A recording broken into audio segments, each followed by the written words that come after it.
तो जैसा कि लास्ट एपिसोड में हम लोगों ने देखा था कि जू फैमिली का एक यंग मास्टर वो एक सेरेमनी में आता है और चेन शेंग को आकर वहां पर बुरा भला कहता है क्योंकि चेन शेंग ने नेशनल अकेडमी को ओपन किया था और वो लड़का इसकी वजह से चेन शेंग का दुश्मन बन गया था। मगर हमने देखा था कि जब वो चेन शेंग को मारने की कोशिश करता है तो वहां पर एक और लड़का आता है और वो उस यंग मास्टर के साथ फाइट करता है, जिसके बाद वो अपनी ट्रू पावर भी सबको शो करता है। तो उन लोगों को पता चल जाता है कि ये लड़का एक डीमन है। जिसके बाद वो यंग मास्टर उसे अपनी पॉइजनस टेक्निक के जरिए बहुत ही बुरी तरह से हर्ट करता है और उसे मार मार कर उसकी हालत खराब कर देता है। ये देखते ही चेन शेंग उसकी मदद करता है और उसके पॉइजन को सप्रेस करता है और लुओ लुओ वो अपने मास्टर की गाइडेंस को फॉलो करते हुए उस यंग मास्टर को इतनी बुरी तरह मारती है कि वो बेचारा कुछ भी समझ नहीं पाता कि उसके साथ क्या हुआ है। मगर फिर चेन शेंग वो इस प्रेशर पॉइंट्स पर क्लिक करते हुए उसकी कल्टीवेशन को पूरी तरह से डैमेज कर देता है और बाद में हमने देखा था कि वो उस रेड रिवर लड़के को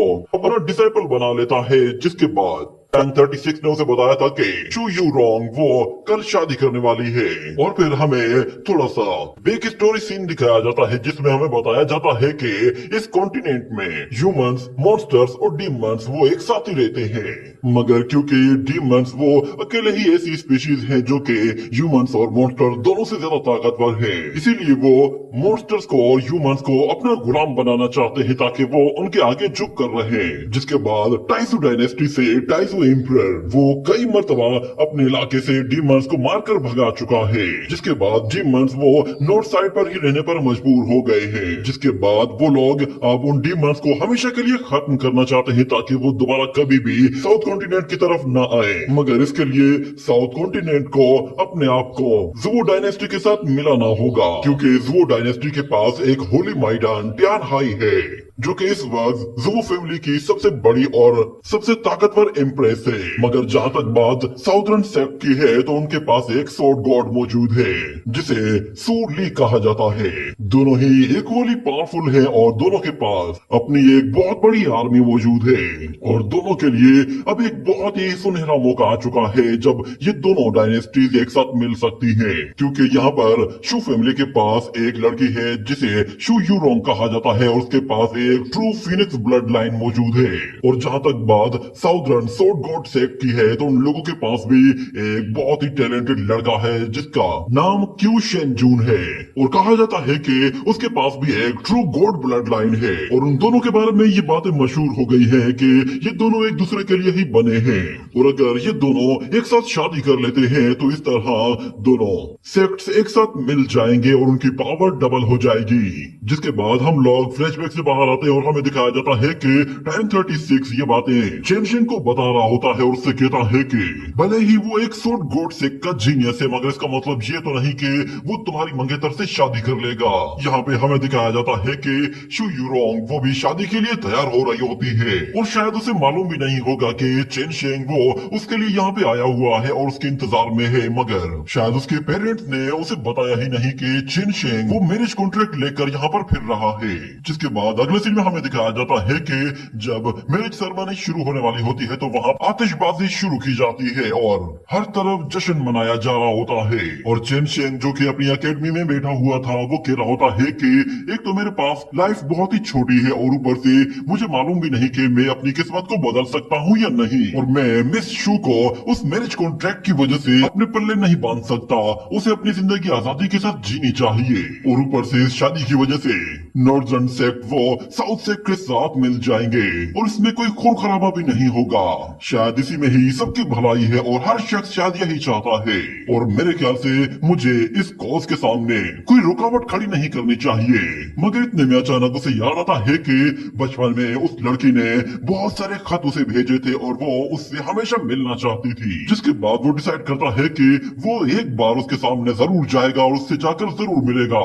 मगर यहाँ पर सीन कट हो जाता है और अगले सीन में हमें दिखाया जाता है कि लोग उस मैरिज को अटेंड करने के लिए आ रहे होते हैं और कहते हैं कि इन लोगों ने सच में आज बहुत ही अच्छा दिन चुना है। आज के दिन साउथर्न सेक्ट और नॉर्दर्न सेक्ट एक साथ मिल जाएंगे और इसके लिए उन लोगों ने ग्रैंड सेरेमनी ऑर्गेनाइज भी की है ताकि सब लोग आकर इस मैरिज को अपनी आंखों से देखें। और वो लोग जो कि कई सालों से अपनी कल्टीवेशन के लिए आइसोलेशन में मौजूद थे वो लोग भी आज यहाँ पर अपीयर हो रहे हैं। इतने में वहाँ पर अनाउंस किया जाता है कि प्रिंस चेन लियो वो आ चुके हैं।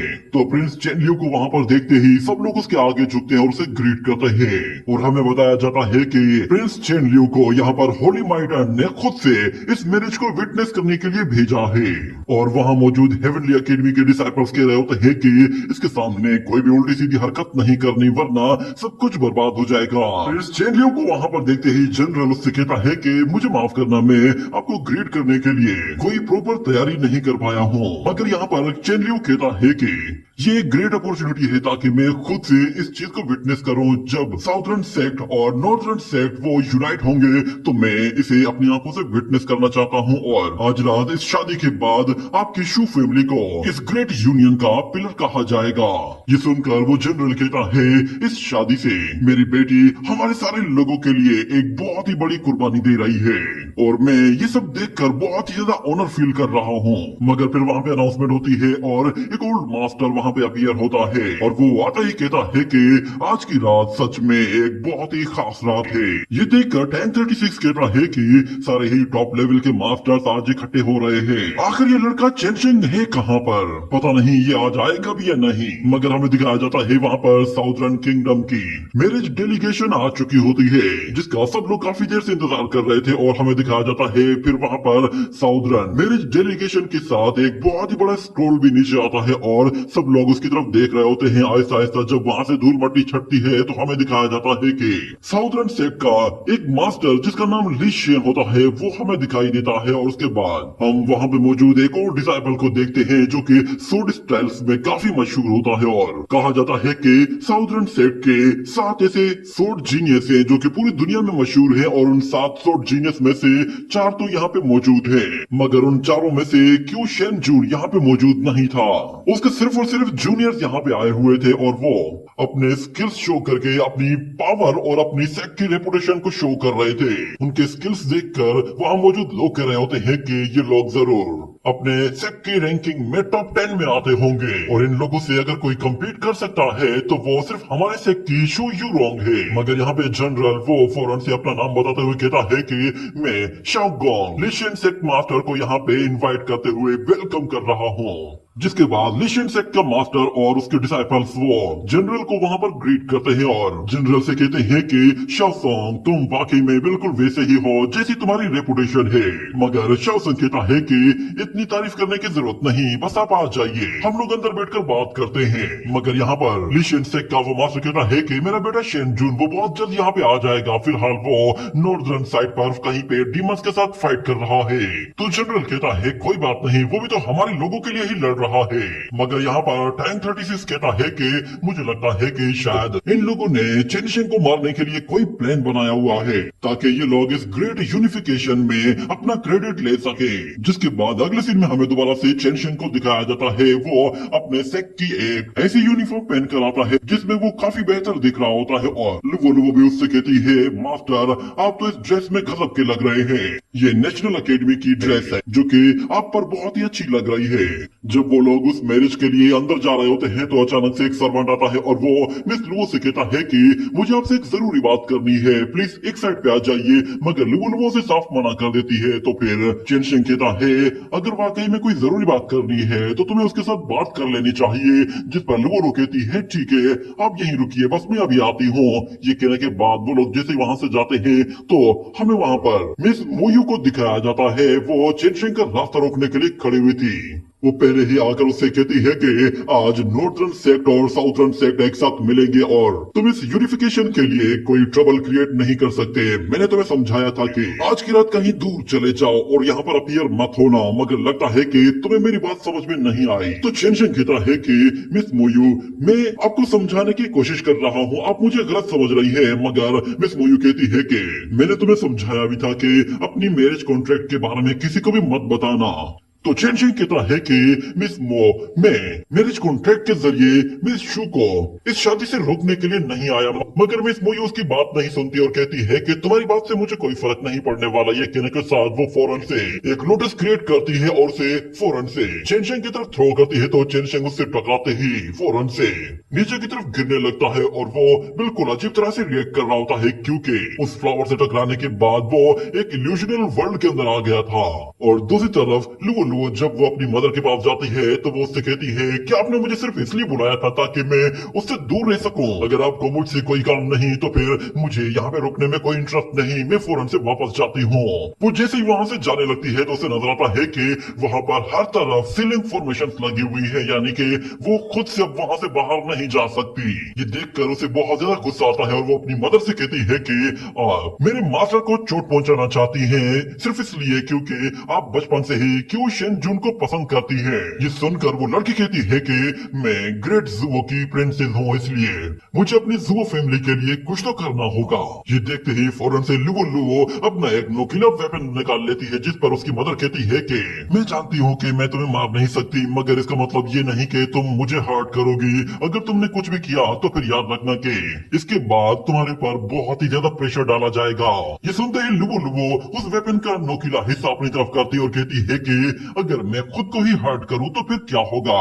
मेरे ख्याल से आप ये भी बर्दाश्त नहीं कर पाएंगी। ये देखकर वो प्रिंसेस बिल्कुल पागल सी हो जाती है और कहती है कि क्या तुम्हारा दिमाग खराब हो गया है, ये क्या कर रही हो। ये कहने के बाद ये सीन यही कट हो जाता है। अगले सीन में हमें दोबारा से चेन शेंग को दिखाया जाता है। उसके सामने मिस मोयू होती है। वो कहती है कि अगर शू यू रोंग ने तुम्हें बचाने के लिए मुझे लेटर ना लिखा होता तो शायद मैंने तुम्हें खप खप मार दिया होता और तुम मर जाते तो शायद आज रात कोई भी गड़बड़ नहीं होती। तुम्हारे लिए बेहतर यही है कि यहाँ से दूर ही रहो। मगर यहाँ पर चेन शेंग देखता है कि वो अपनी बॉडी से बिल्कुल अपोजिट साइड पर एक इल्यूजनल वर्ल्ड के अंदर मौजूद है। ऐसा लग रहा था कि जैसे वो एक मिरर वर्ल्ड के अंदर आ गया हो। उसे वहां से दिखाई भी दे रहा था कि सब लोग उस पैलेस के अंदर मौजूद है और वो सेरेमनी भी अभी भी बिल्कुल वैसी ही चल रही है। और लिशन से का मास्टर वहां पे मौजूद सब लोगों को उस मैरिज के लिए ग्रीट करता है और सब लोगों से कहता है कि मैं आप सब लोगों को यहाँ पर वेलकम कर रहा हूँ। यहाँ पर चेन शेंग कह रहा होता है कि आखिर ऐसा क्यों है, सब लोग मेरे खिलाफ क्यों है।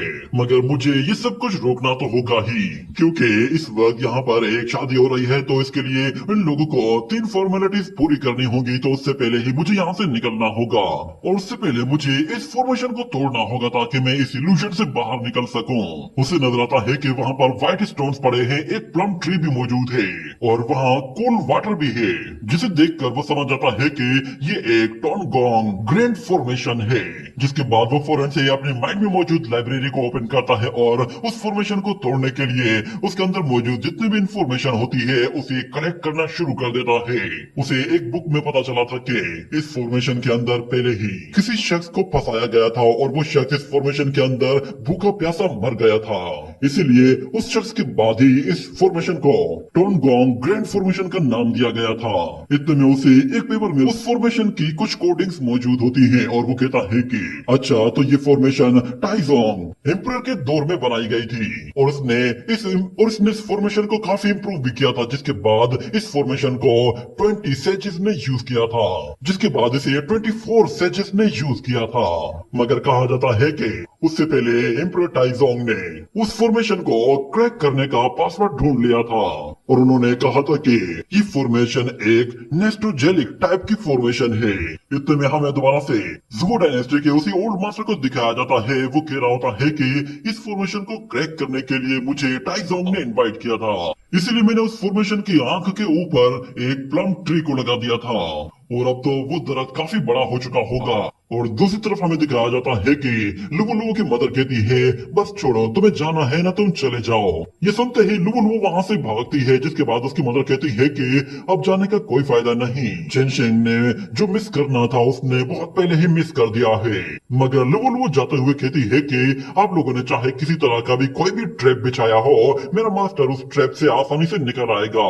यहाँ पर हमें दिखाया जाता है चेन शेंग वो अभी भी उन बुक्स में क्लूज ढूंढने की कोशिश कर रहा था। उसे पता चलता है कि एक जगह लिखा हुआ है 2 दरख्त एक साथ मिलकर एक फॉरेस्ट बनाते हैं, मगर वहाँ पे मौजूद जितने भी स्टार्स होते हैं वो वहाँ पे मौजूद लालटेन्स का काम करते हैं। जिसके बाद वहाँ पर गेट ऑफ लाइफ अपीयर होता है और चेंग चेंग वहाँ मौजूद उस प्लम ट्री की तरफ देखता है और कहता है कि ये इस फॉर्मेशन की आय होनी चाहिए और यही मेरे लिए सबसे बड़ा क्लू हो सकता है।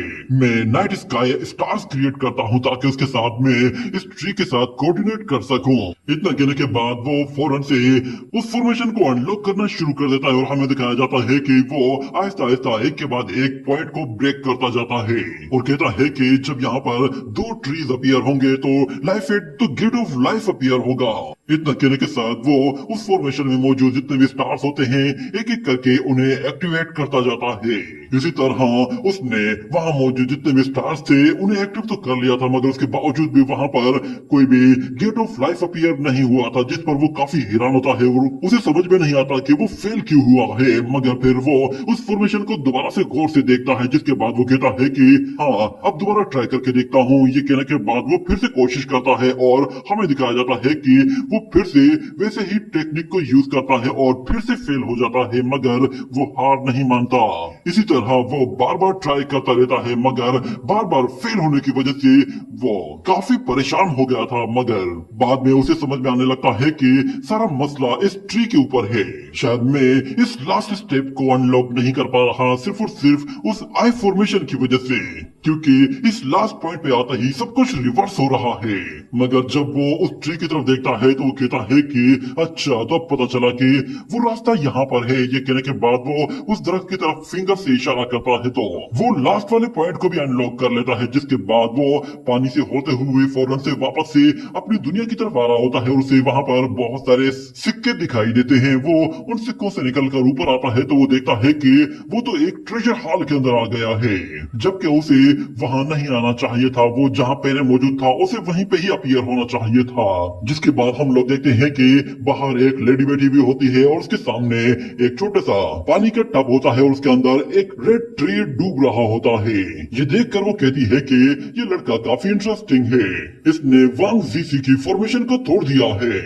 जिसके बाद वो रेड ट्री उस पानी से वापस ऊपर आ गया था और हमें दिखाया जाता है कि वो लेडी वांग जीसी की फॉर्मेशन के बारे में कहती है कि लास्ट टाइम जब उस फॉर्मेशन को ब्रेक किया गया था तो उसके बाद से वांग जीसी ने उसके अंदर कुछ चेंजेस की थी, जिसके बाद से वो गेट ऑफ लाइफ अब गेट ऑफ डेथ बन चुका है। और यहाँ पर चेनशिंग कह रहा होता है कि मैंने उस टोंगोंग फॉर्मेशन को ब्रेक कर दिया था तो फिर मैं बाहर अब भी क्यों नहीं आया।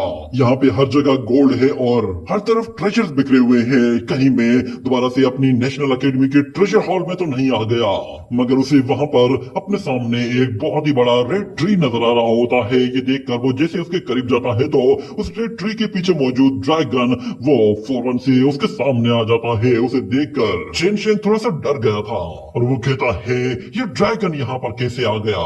मगर ऊपर उसे नजर आता है कि ऊपर एक छोटा सा होल मौजूद है जो कि यहाँ से बाहर निकलने का रास्ता है। और दूसरी तरफ मैरिज सेरेमनी में वो वक्त आ गया था जब उन लोगों का मैरिज कॉन्ट्रैक्ट फिल किया जाना था और सारी फॉर्मेलिटीज कंप्लीट की जानी थी। और वहां मौजूद चेन लियू सब लोगों से कहता है कि मैं आप सब लोगों को यहाँ पर इसीलिए इनवाइट कर रहा हूँ ताकि आप लोग अपनी आंखों से इस शादी को विटनेस करें। आज की एंगेजमेंट हमेशा याद रखी जाएगी। और वहां मौजूद लिशिन सेक का मास्टर कहता है कि मैं अपने बेटे क्यू शेनजुन के बिहाफ पर यहाँ पर आप लोगों से मैरिज के लिए रिक्वेस्ट करने के लिए आया हूँ। मैं चाहता हूँ कि आप लोग अपनी नोबल और ग्रेट ब्लड लाइन डिसाइपल को मेरे बेटे क्यू शेनजुन के लिए एक लाइफ पार्टनर के लिए एक्सेप्ट कर लीजिए।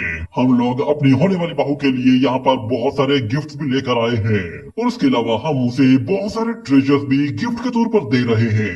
इतने में चेन लियू लोगों से कहता है कि अब दोनों पार्टीज इस मैरिज कॉन्ट्रैक्ट पर अपने अपने साइंस कर लीजिए। इसके बाद वहां पर अनाउंस किया जाता है कि ये शादी अब हेवन की तरफ से ही मैच की गई है तो अब ये होकर रहेगी। और एक मर्तबा ये यूनियन कंप्लीट हो जाए उसके बाद नॉर्दर्न और जू डायनेस्टी एक साथ मिलकर डीमंस के खिलाफ जंग लड़ेंगे। और फिर वहां मौजूद एक लास्ट फॉर्मेलिटी को पूरा करने के लिए वहां पर अनाउंसमेंट की जाती है और बताया जाता है कि इन 3 सवालों के बाद ये सेरेमनी कंप्लीट हो जाएगी। टैंक 36 वहां पर बैठा हुआ होता है और वो कहता है कि आखिर चेनशिंग कहाँ रह गया, उसे अभी भी आ जाना चाहिए, अभी भी देर नहीं हुई है, वो अब भी इस शादी को रोक सकता है। और यहाँ पर चेनशिंग के सामने तो एक बहुत ही बड़ा ड्रैगन मौजूद होता है और चेनशिंग कहता है कि मेरी 3000 डार्क स्क्रिप्चर के हिसाब से ये ड्रैगन असल में ड्रैगन ऑफ डेथ है। शायद मेरी किस्मत में ही यही लिखा है। मास्टर ने मुझे कहा था कि किस्मत को बदलना इतना आसान नहीं है। इतने में हमें दिखाया जाता है कि वो ड्रैगन बहुत ही ज्यादा खूंखार और काफी गुस्से में लग रहा था, जैसे कि वो चेनशेंग को यहाँ पे कच्चा चबाना चाहता है।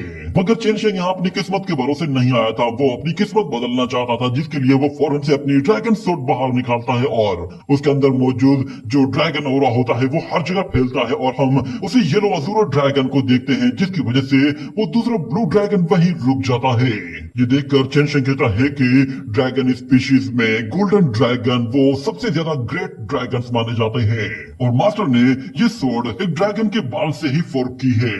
क्या मैं इस सूट के साथ ड्रैगन को सप्रेस कर सकता हूँ? उस गोल्डन ड्रैगन को देखते ही वो ब्लू ड्रैगन जैसे ही वहां से भागने लगता है तो हमें दिखाया जाता है कि उस ब्लू ड्रैगन के साथ वहां पर बहुत सारी चेन्स बंधी हुई होती हैं और वो उस जगह पर सील किया गया था।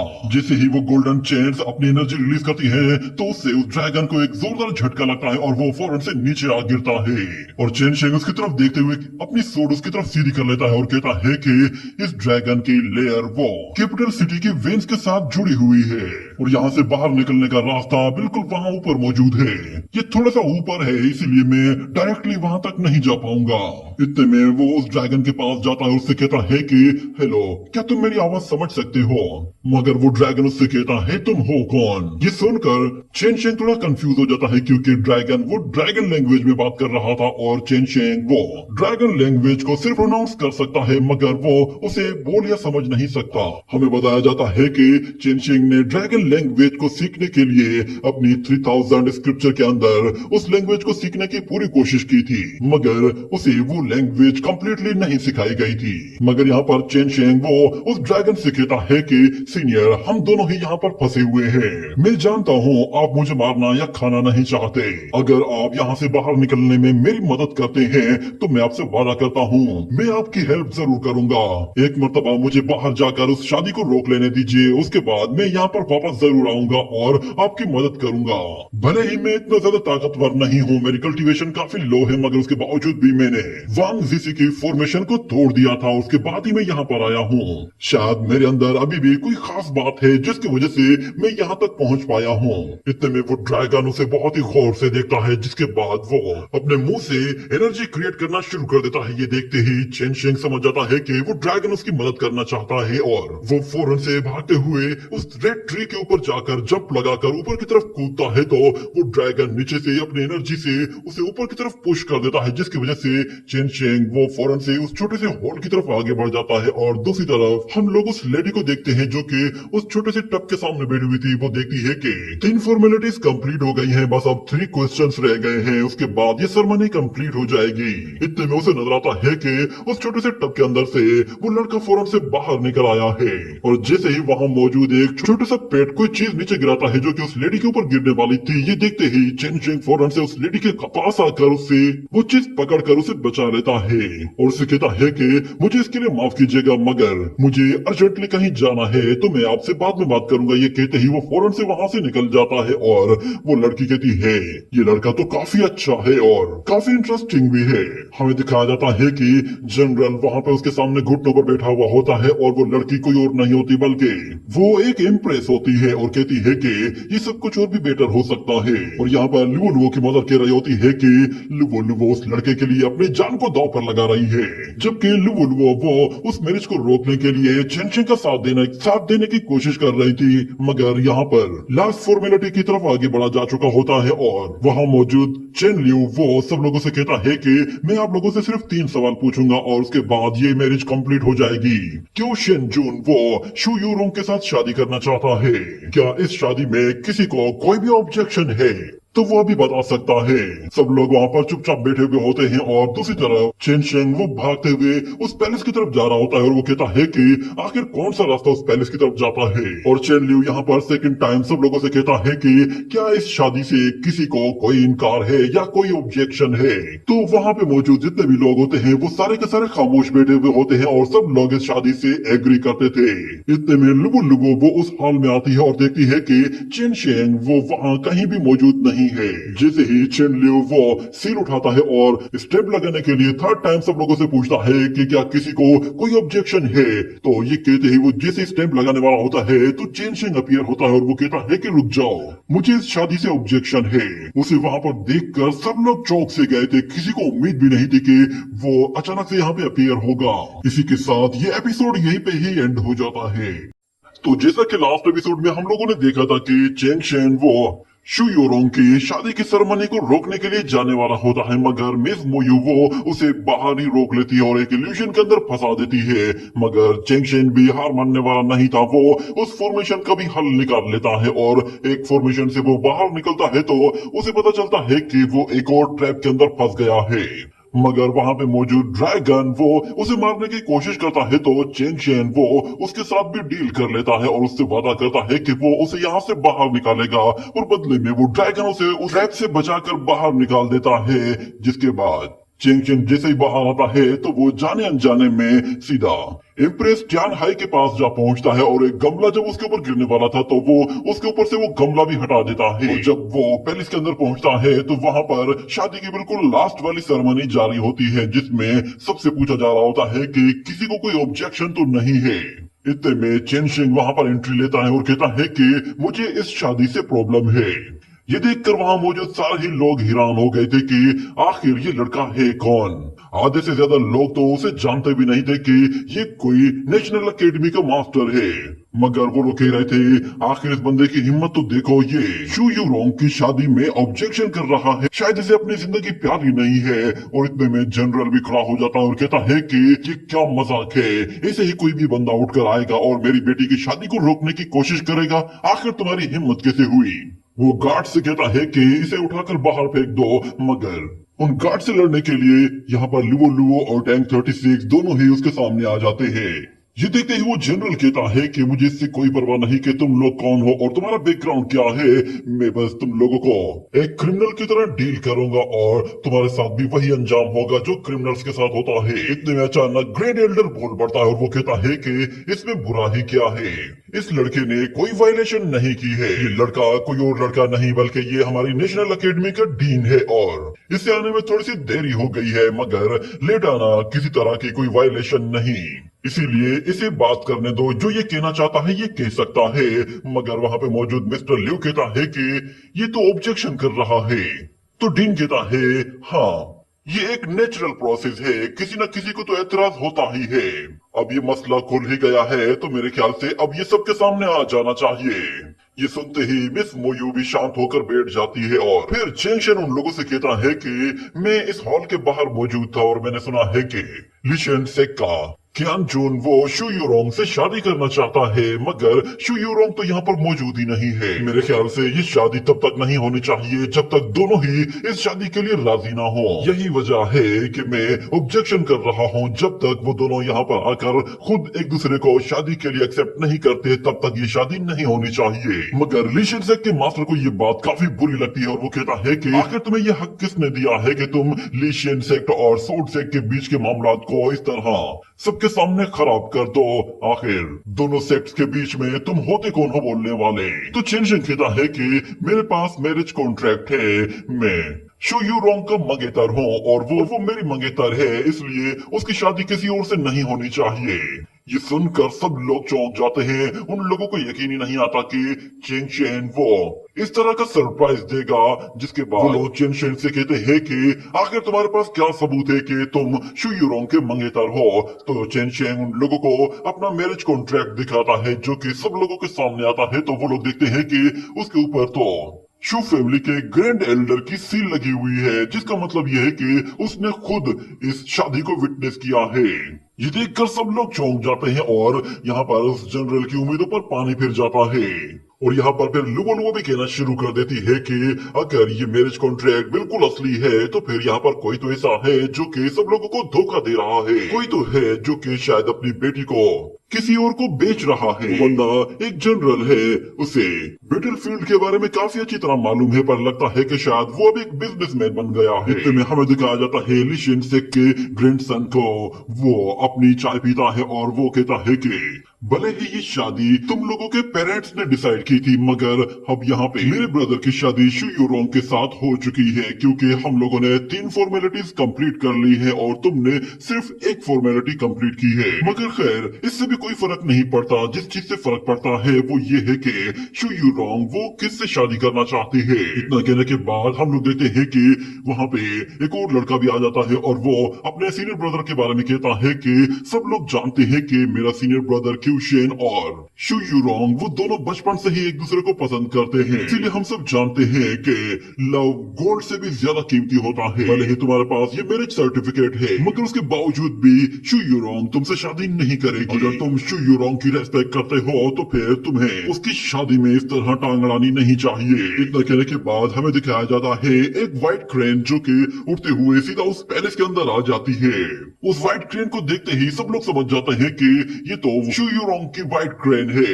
और वहाँ पे मौजूद लीशन सेक के लोग कहते हैं कि ये वही व्हाइट क्रेन है जो कि सीनियर सिस्टर हमारे ब्रदर क्यूशन के लिए भेजा करती थी। मगर हमें दिखाया जाता है उस व्हाइट क्रेन के मुंह में रेड फ्लावर होता है और वो क्रेन सीधा चेनशिंग के सामने आकर खड़ी हो जाती है और चेनशिंग वो अपने हाथों से उसे सहलाता है। तो वहाँ पे मौजूद सारे ही लोग हैरान हो जाते हैं कि व्हाइट क्रेन चेनशिंग के पास कैसे चली गई। मगर हम देखते हैं कि वो रेड फ्लावर जब ऊपर आता है तो उससे फिर बहुत ज्यादा एनर्जी निकलती है और हमें फिर एक प्रोजेक्शन बॉडी दिखाई देती है जो कि असल में शू यूरोंग की बॉडी होती है। उसे देखकर चेनशिंग भी हैरान हो गया था। उसे यकीन नहीं था कि शू यूरोंग वो इतने खूबसूरत होगी। मगर शू यूरोंग यहाँ पर अपने पेरेंट्स के सामने खड़ी हो जाती है और कहती है कि मुझे मेरी शादी के बारे में मालूम नहीं था कि मेरी शादी किसी और के साथ डिसाइडेड है, इसीलिए मैं क्यान जुन के साथ शादी करने के लिए मान गई थी। पर क्योंकि अब मुझे पता चल चुका है कि मेरी शादी मेरे ग्रैंडपा ने बहुत पहले ही डिसाइड कर दी थी और मुझे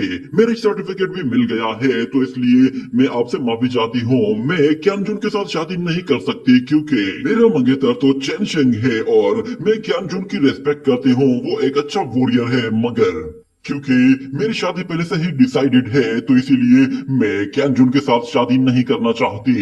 ये कहने के बाद उसकी प्रोजेक्शन बॉडी वहां से गायब हो जाती है और सब लोग समझ जाते हैं कि शू यूरोंग वो अब चेनशिंग से शादी करना चाहती है, जिस पर चेनशिंग भी काफी खुश होता है और टैंक 36 फिर उन लोगों का मजाक उड़ाते हुए कहता है कि क्या कहा था तुम लोगों ने, प्यार तो गोल्ड से भी ज्यादा कीमती होता है। मगर लीशन सेक का मास्टर वो गुस्से में भड़क जाता है और वो कहता है कि ये नहीं हो सकता। शू यूरोंग के पास फिनिक्स ब्लड लाइन है और मेरे बेटे के पास ड्रैगन ब्लड लाइन है। अगर ये दोनों आपस में शादी करते हैं तो हम लोग आगे चलकर डीमंस को साथ मिलकर सप्रेस कर सकते हैं। ये शादी नॉर्थ और साउथ को एक साथ जोड़ देगी। तुम लोगों को मालूम भी नहीं है कि डीमंस को रोकना कितना मुश्किल काम है। वहाँ पे हर एक बंदे को सेक्रीफाइस करना पड़ता है। इस एक शादी की वजह से हमें बहुत बड़ा फायदा हो सकता है, जबकि ये लड़का तो बिल्कुल बेकार और घटिया है। इससे शादी करके शू यूरोंग अपनी इंसल्ट करवाएगी। मगर फिर लुलु कहती है कि तुम लोग ऐसी बेकार की बातें करके या हमारी इंसल्ट करके शू यूरोंग के साथ शादी नहीं कर सकते। मगर चेनशिंग उससे कहता है कि इन लोगों के साथ आर्ग्यू करने की कोई जरूरत नहीं, ये लोग वैसे भी अपनी इंसल्ट करवा चुके हैं। मगर यहाँ पर टैंक 36 कहता है कि मुझे बात करने दो, तो चेनशिंग कहता है कि नहीं, हम लोग अपनी इंसल्ट नहीं करवा सकते। मगर टैंक 36 कहता है कि मैं इसकी ईंट से ईंट बजा दूंगा। वो फौरन से ऊंची आवाज में कहता है, तुम्हें सबक सीखना है ना, मैं तुम्हें सबक सिखाऊंगा। तुम्हारी हिम्मत कैसे हुई, तुम खुद को समझते क्या हो? तुम हमारे होली मास्टर की मैरिज सील को डिनाई कर रहे हो। आखिर तुम ऐसा कैसे कर सकते हो?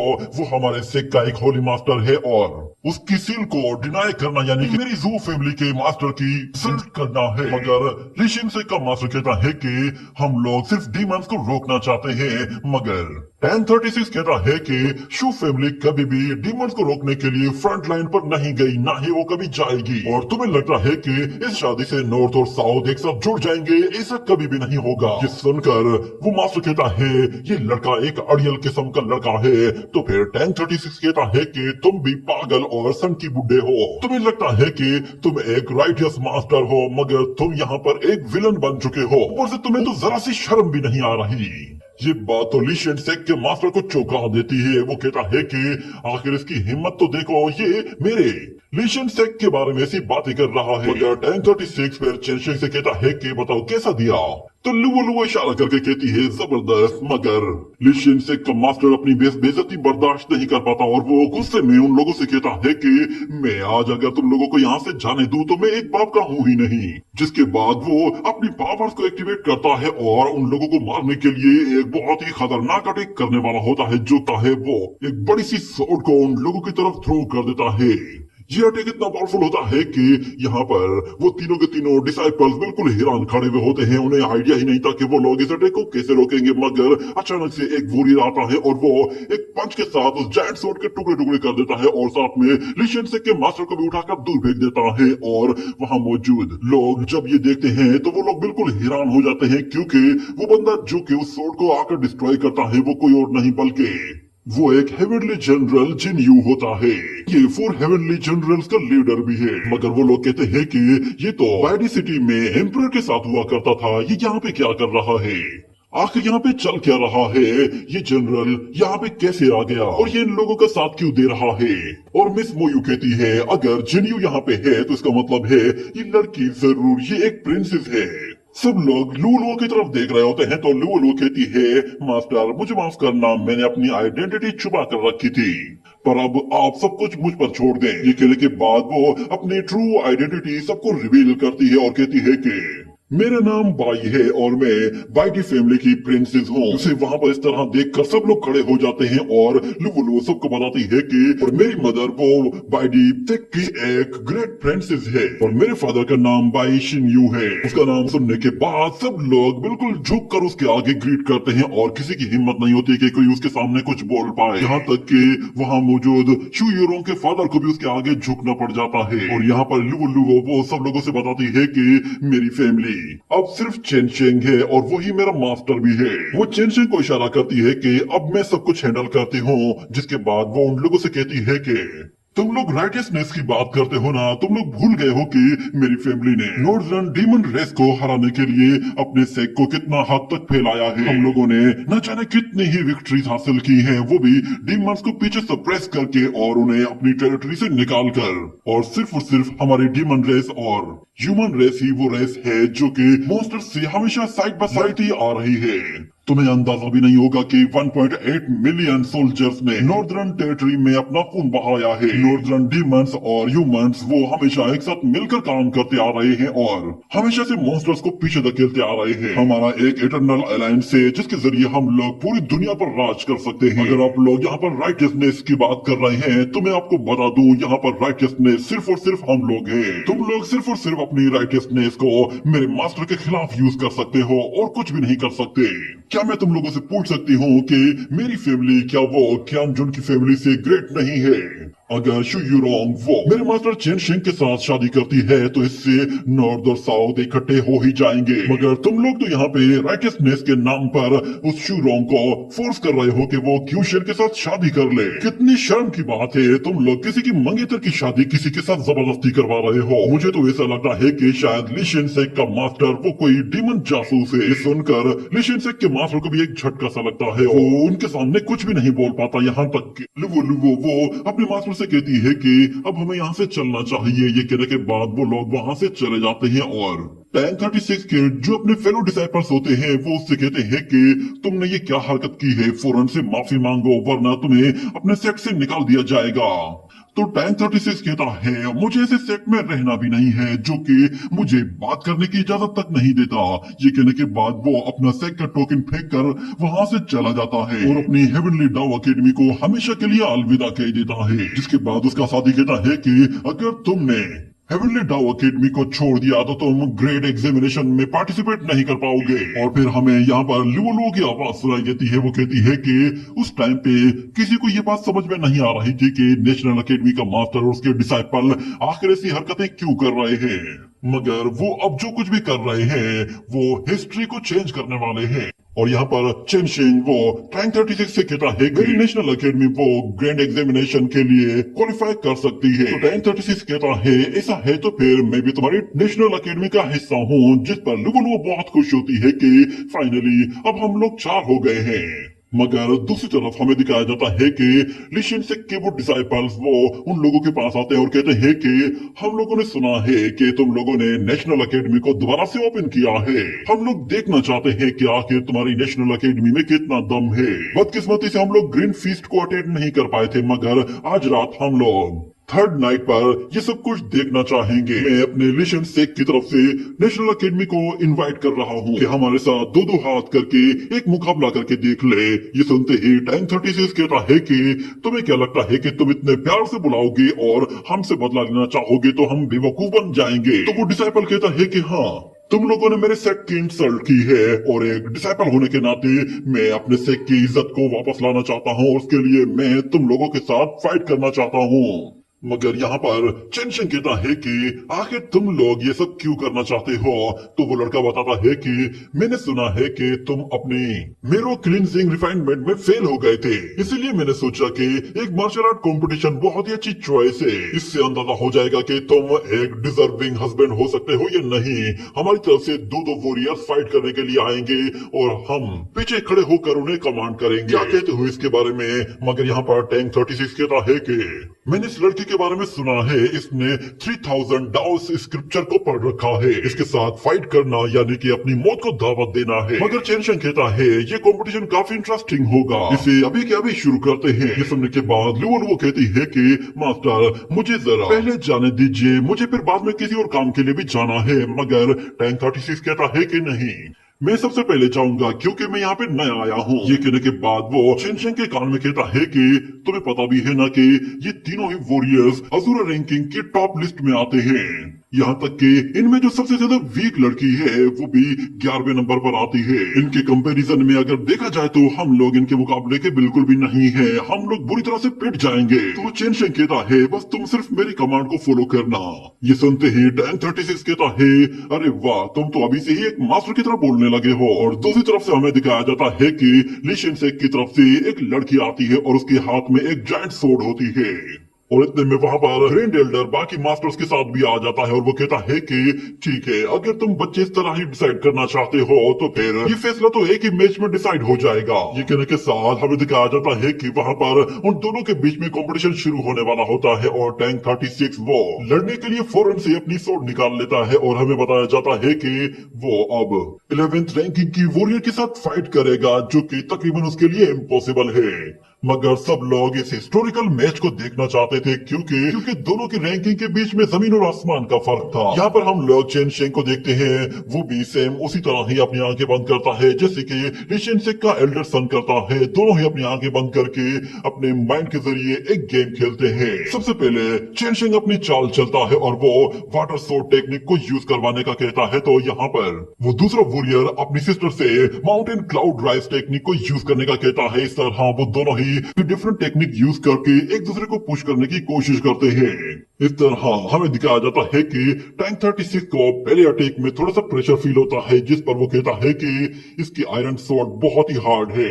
जिसके बाद वो लड़की दोबारा से अटैक करने के लिए आती है तो चेनशिंग उस अटैक को डॉज करने को कहता है और फिर दोनों तरफ से एक के बाद एक अटैक किए जा रहे होते हैं और दूसरी तरफ चेनशिंग और वो दूसरा लड़का दोनों ही माइंड गेम्स खेल रहे होते हैं। उन दोनों को एक दूसरे के बारे में काफी अच्छी तरह से मालूम था कि कौन किस तरह की चाल चल रहा है।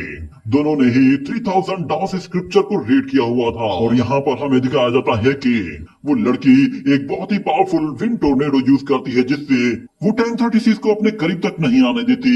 और चेनशिंग कहता है कि इतनी हैवी सोर्ड को इतनी आसानी से यूज कर रही है, ये पहली मर्तबा देख रहा हूँ। शायद ये क्यांजिंग डोंगलिंग कंट्री की एक सोर्ड टेक्निक है। सोचा भी नहीं था कि तुम लोग इतने छोटे से सेट की एक डाउस कैनन टेक्निक को यूज करोगे। वो फौरन से हैंगजियांग थर्ड सोर्ड मूव को यूज करने का कहता है। तो यहाँ पर टैंक 36 वही टेक्निक यूज करता है, जिससे वो लड़की बाल बाल बचते हुए उस सोर्ड को डॉज कर लेती है। ये देखकर लिशन से का वो लड़का कहता है कि अच्छा, तो तुम्हारे पास मेरी इस टेक्निक का सोल्यूशन मौजूद है। मगर चेनशिंग कहता है कि मेरी बचपन से ही तबीयत खराब रहती है, जिसकी वजह से मैं अपनी एनर्जी सर्कुलेशन को अपने डिसाइपल के साथ कनेक्ट नहीं कर सकता और न ही मैं कुछ ज्यादा स्ट्रॉन्ग हूँ। इसीलिए मैंने अपनी ज्यादातर जिंदगी को मेडिसिन को स्टडी करने में गुजार दिया है, जिसकी वजह से मैंने मेरिडियंस के बारे में भी काफी कुछ सीखा है। जिस पर वो लड़का कहता है अच्छा, तो ऐसा है कि तुम सूट मास्टर होने के साथ साथ एक फिजिशियन भी हो। और दूसरी तरफ हमें दिखाया जाता है कि उन दोनों ही वॉरियर्स की आपस में फाइट को देख देखकर सारे मास्टर्स चौंक गए थे कि मास्टर जुओ की बुचर टेक्निक वो इंपीरियर की सोर्ड टेक्निक के आगे बिल्कुल बेकार हुआ करती थी, मगर अब ऐसा लग रहा है कि जैसे ये टेक्निक्स काफी इवॉल्व हो चुकी है। मिस्टर लियो कहता है कि डीन आप इसके बारे में क्या कहते हैं? तो वो डीन कहता है कि भले ही ये लोग काफी ज्यादा कमजोर हैं, मगर उसके बावजूद भी ये लोग अपनी सोर्ड टेक्निक्स को एक दूसरे के साथ फ्यूज कर रहे हैं और इनके स्किल्स देखकर तो ऐसा लग रहा है कि ये दोनों आगे चलकर बहुत बड़े सोर्ड मास्टर्स बन सकते हैं। ये बात उस जनरल को और मिस मोयो को काफी हैरान कर देती है और वो लोग कहते हैं कि टैंक 36 वो हाल ही में वेस्ट से वापस आया है। वो जो मूव यूज कर रहा है पता नहीं वो ठीक है भी या नहीं, मगर हमें दिखाया जाता है कि चेन चेंग वो उसे गाइड करते हुए इवनिंग क्लाउड गैदरिंग टेक्निक को यूज करने के लिए कहता है। देखते ही टैंक 36 फौरन से उस टेक्निक को यूज करने लगता है तो दूसरी तरफ से वो लड़की एक फॉर्मेशन के जरिए उस अटैक को ब्लॉक करती है। तो फिर Chen Cheng mountain sword technique को यूज करने का कहता है, जिस सुनकर वो लड़का हैरान हो जाता है कि इवनिंग क्लाउड टेक्निक के बाद ये माउंटेन टेक्निक को यूज कर रहा है। वो अपनी सिस्टर से कहता है तुम जरा संभल कर रहना, मगर हमें दिखाया जाता है कि उसकी सिस्टर के सामने बहुत सारे सूखे पत्ते आ जाते हैं जिस पर उसे नजर नहीं आता कि टैंक 36 कहां से अटैक करने वाला है। इतने में टैंक 36 से आग के गोले की तरह उसकी तरफ आगे बढ़ता है और उस पर हर डायरेक्शन से आकर हमला कर रहा होता है। ये देखते ही वो लड़के भी हैरान हो जाते हैं कि ये तो स्ट्रॉन्गेस्ट स्वॉर्डमैनशिप है, मगर उसके साथ साथ ये बहुत ज्यादा एनर्जी भी कंज्यूम करती है। और चेन शेंग के साथ कंपटीशन करने वाला वो लड़का कहता है कि अगर हम लोग ज्यादा देर तक होल्ड कर ले तो इस लड़के की एनर्जी वैसे ही खत्म हो जाएगी। ये सुनने के बाद वो लड़के टैंक 36 के अटैक को ब्लॉक करने की कोशिश करती है, मगर चेन शेंग कहता है कि ऐसा नहीं होगा। मगर यहाँ से वो लड़की टैंक 36 को रोकने के लिए उसकी सोर्ड के सामने अपनी सोर्ड ले आती है और दोनों ही एक दूसरे को पुश करने की कोशिश करते हैं। और हमें दिखाया जाता है कि यहाँ पर उस लड़की को पीछे हटा देता है और कहता है कि मुझे कोई और टेक्निक यूज करनी चाहिए, मगर चेन शेंग उससे distance mountain sword technique use करने के लिए कहता है, जिसके बाद टैंक 36 उसकी दूसरी तरफ जाकर उस पर एक जोरदार किक मारता है जिससे वो उस लड़की को उठाकर दूर फेंक देता है। उसकी वजह से उस लड़की के हाथ से वो सोर्ड भी नीचे गिर जाती है और चेन शेंग बहुत ही आसानी ये बाजी पलट देता है और वो लड़का अपनी सिस्टर की हालत देखकर अपनी हार मान लेता है। जिसके बाद टैंक 36 कहता है कि मैं जीत गया, मैं जीत गया, तो इसका मतलब है नेशनल अकेडमी जीत गई। और ग्रैंड एल्डर सबके सामने अनाउंस करता है कि ये मैच नेशनल अकेडमी ने जीत लिया है। दूसरी तरफ ली शिनसेक की वो लड़की अपने भाइयों के पास जाती है और कहती है कि मुझे माफ कर दीजिएगा, मैंने अपनी शिनसेक की इज्जत को खराब कर दिया है। मगर उसका सीनियर ब्रदर कहता है हार और जीत लड़ाई का हिस्सा है, मगर अभी भी ये लड़ाई खत्म नहीं हुई, हम लोग ये मैच जीत कर जाएंगे। और फिर वहां पे मौजूद ली शिनसेक का सेकंड सन कहता है कि ये गेम अभी भी खत्म नहीं हुई है, अब हम लोग सेकंड राउंड की तरफ जाएंगे। अब बारी है रियल स्ट्रेंथ शो करने की। ये कहने के साथ वो लड़ने के लिए तैयार हो जाता है तो फिर लुवो लुवो कहती है क्या तुम वाकई में अपनी स्ट्रेंथ मेरे अगेंस्ट शो कर पाओगे? तो वो लड़का कहता है हम लोग ली शिनसेक के सोर्ड मास्टर से हम लोग अपने सेक की इज्जत को वापस ला कर रहेंगे और हम किसी से हार मानने वाले नहीं। और यहाँ पर वो ग्रैंड एल्डर कहता है कि लुवो लुवो वो 9th रैंकिंग की वॉरियर है और वो लड़का 4th रैंकिंग का वॉरियर है, दोनों के बीच में काफी डिफरेंस है।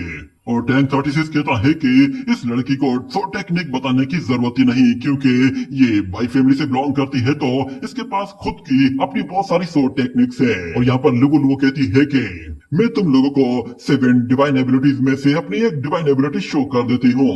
मैंने पहले अपनी ट्रू पावर शो नहीं की थी, मगर अब क्योंकि ग्रैंड एग्जामिनेशन आने वाला है तो मैं अपने ट्रू पावर सबको शो कर देती हूँ। जैसे ही अपनी एनर्जी का हल्का सा ब्लो रिलीज करती है तो वो एनर्जी ब्लो इतना ताकतवर होता है कि वो सामने मौजूद किन युवाओं से रोक नहीं पाता, मगर उसका सीनियर ब्रदर फिर उस अटैक को रोकता है और कहता है कि यकीन नहीं आता कि इस लड़की ने इतनी पावरफुल टेक्निक को इतनी आसानी से कॉम्प्रीहेंड कर लिया है, ये काफी काबिल तारीफ है।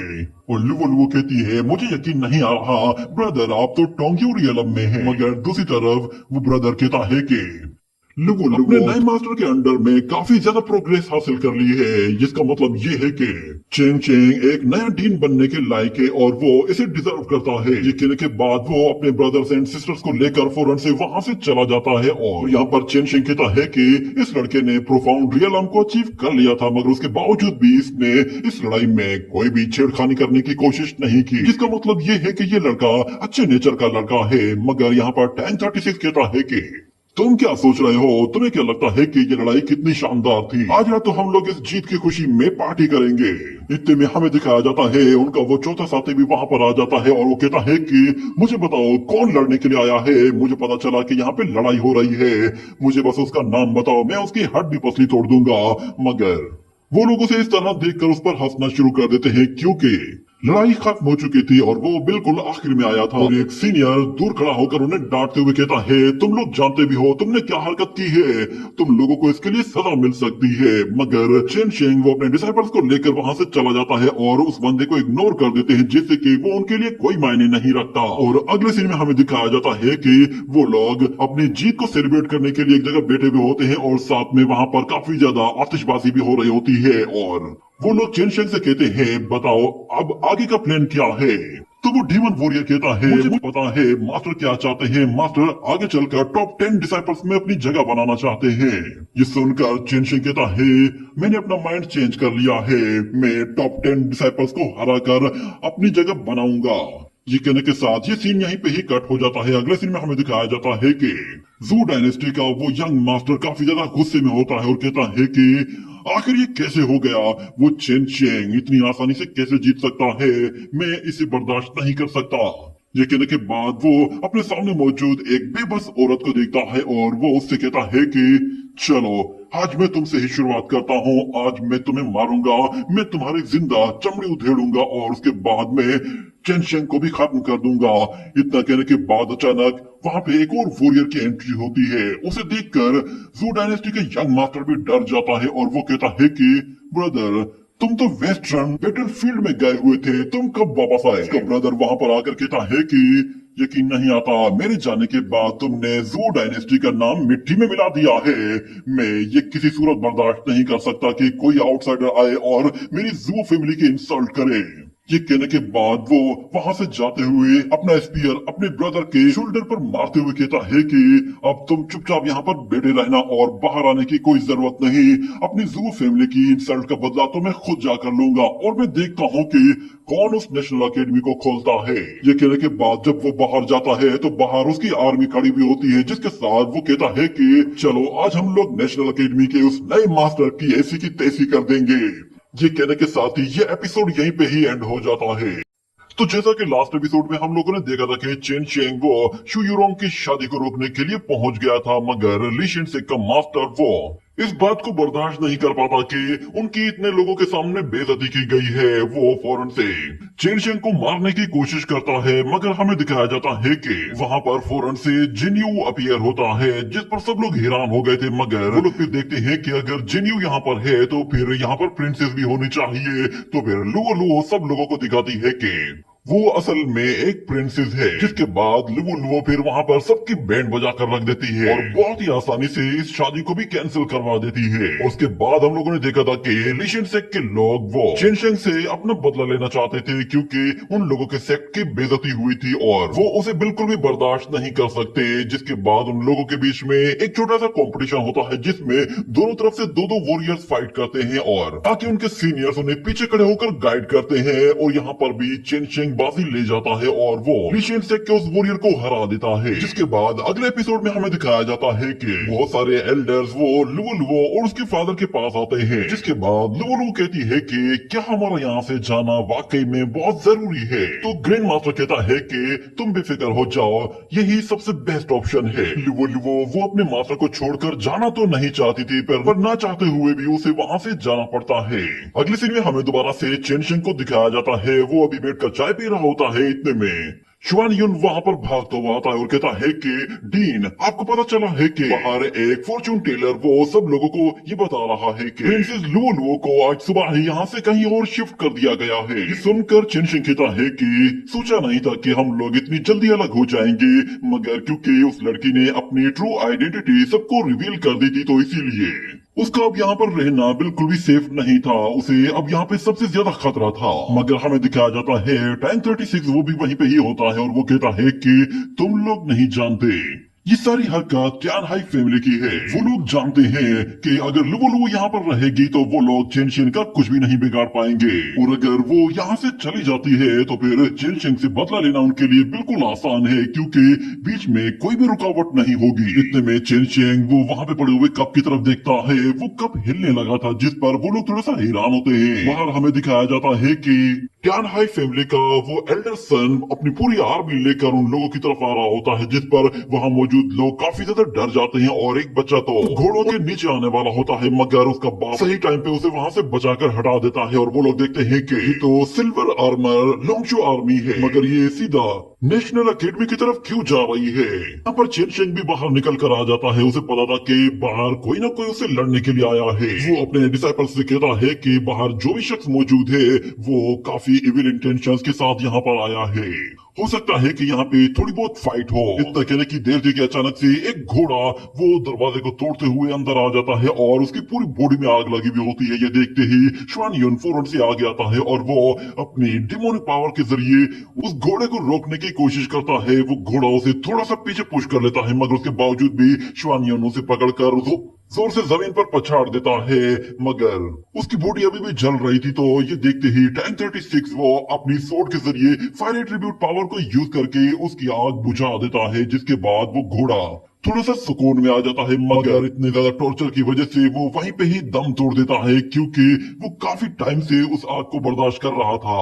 ये देखकर श्वान युन और चेनशिंग दोनों को काफी गुस्सा आने लगा था कि आखिर किसने ऐसी हरकत की है।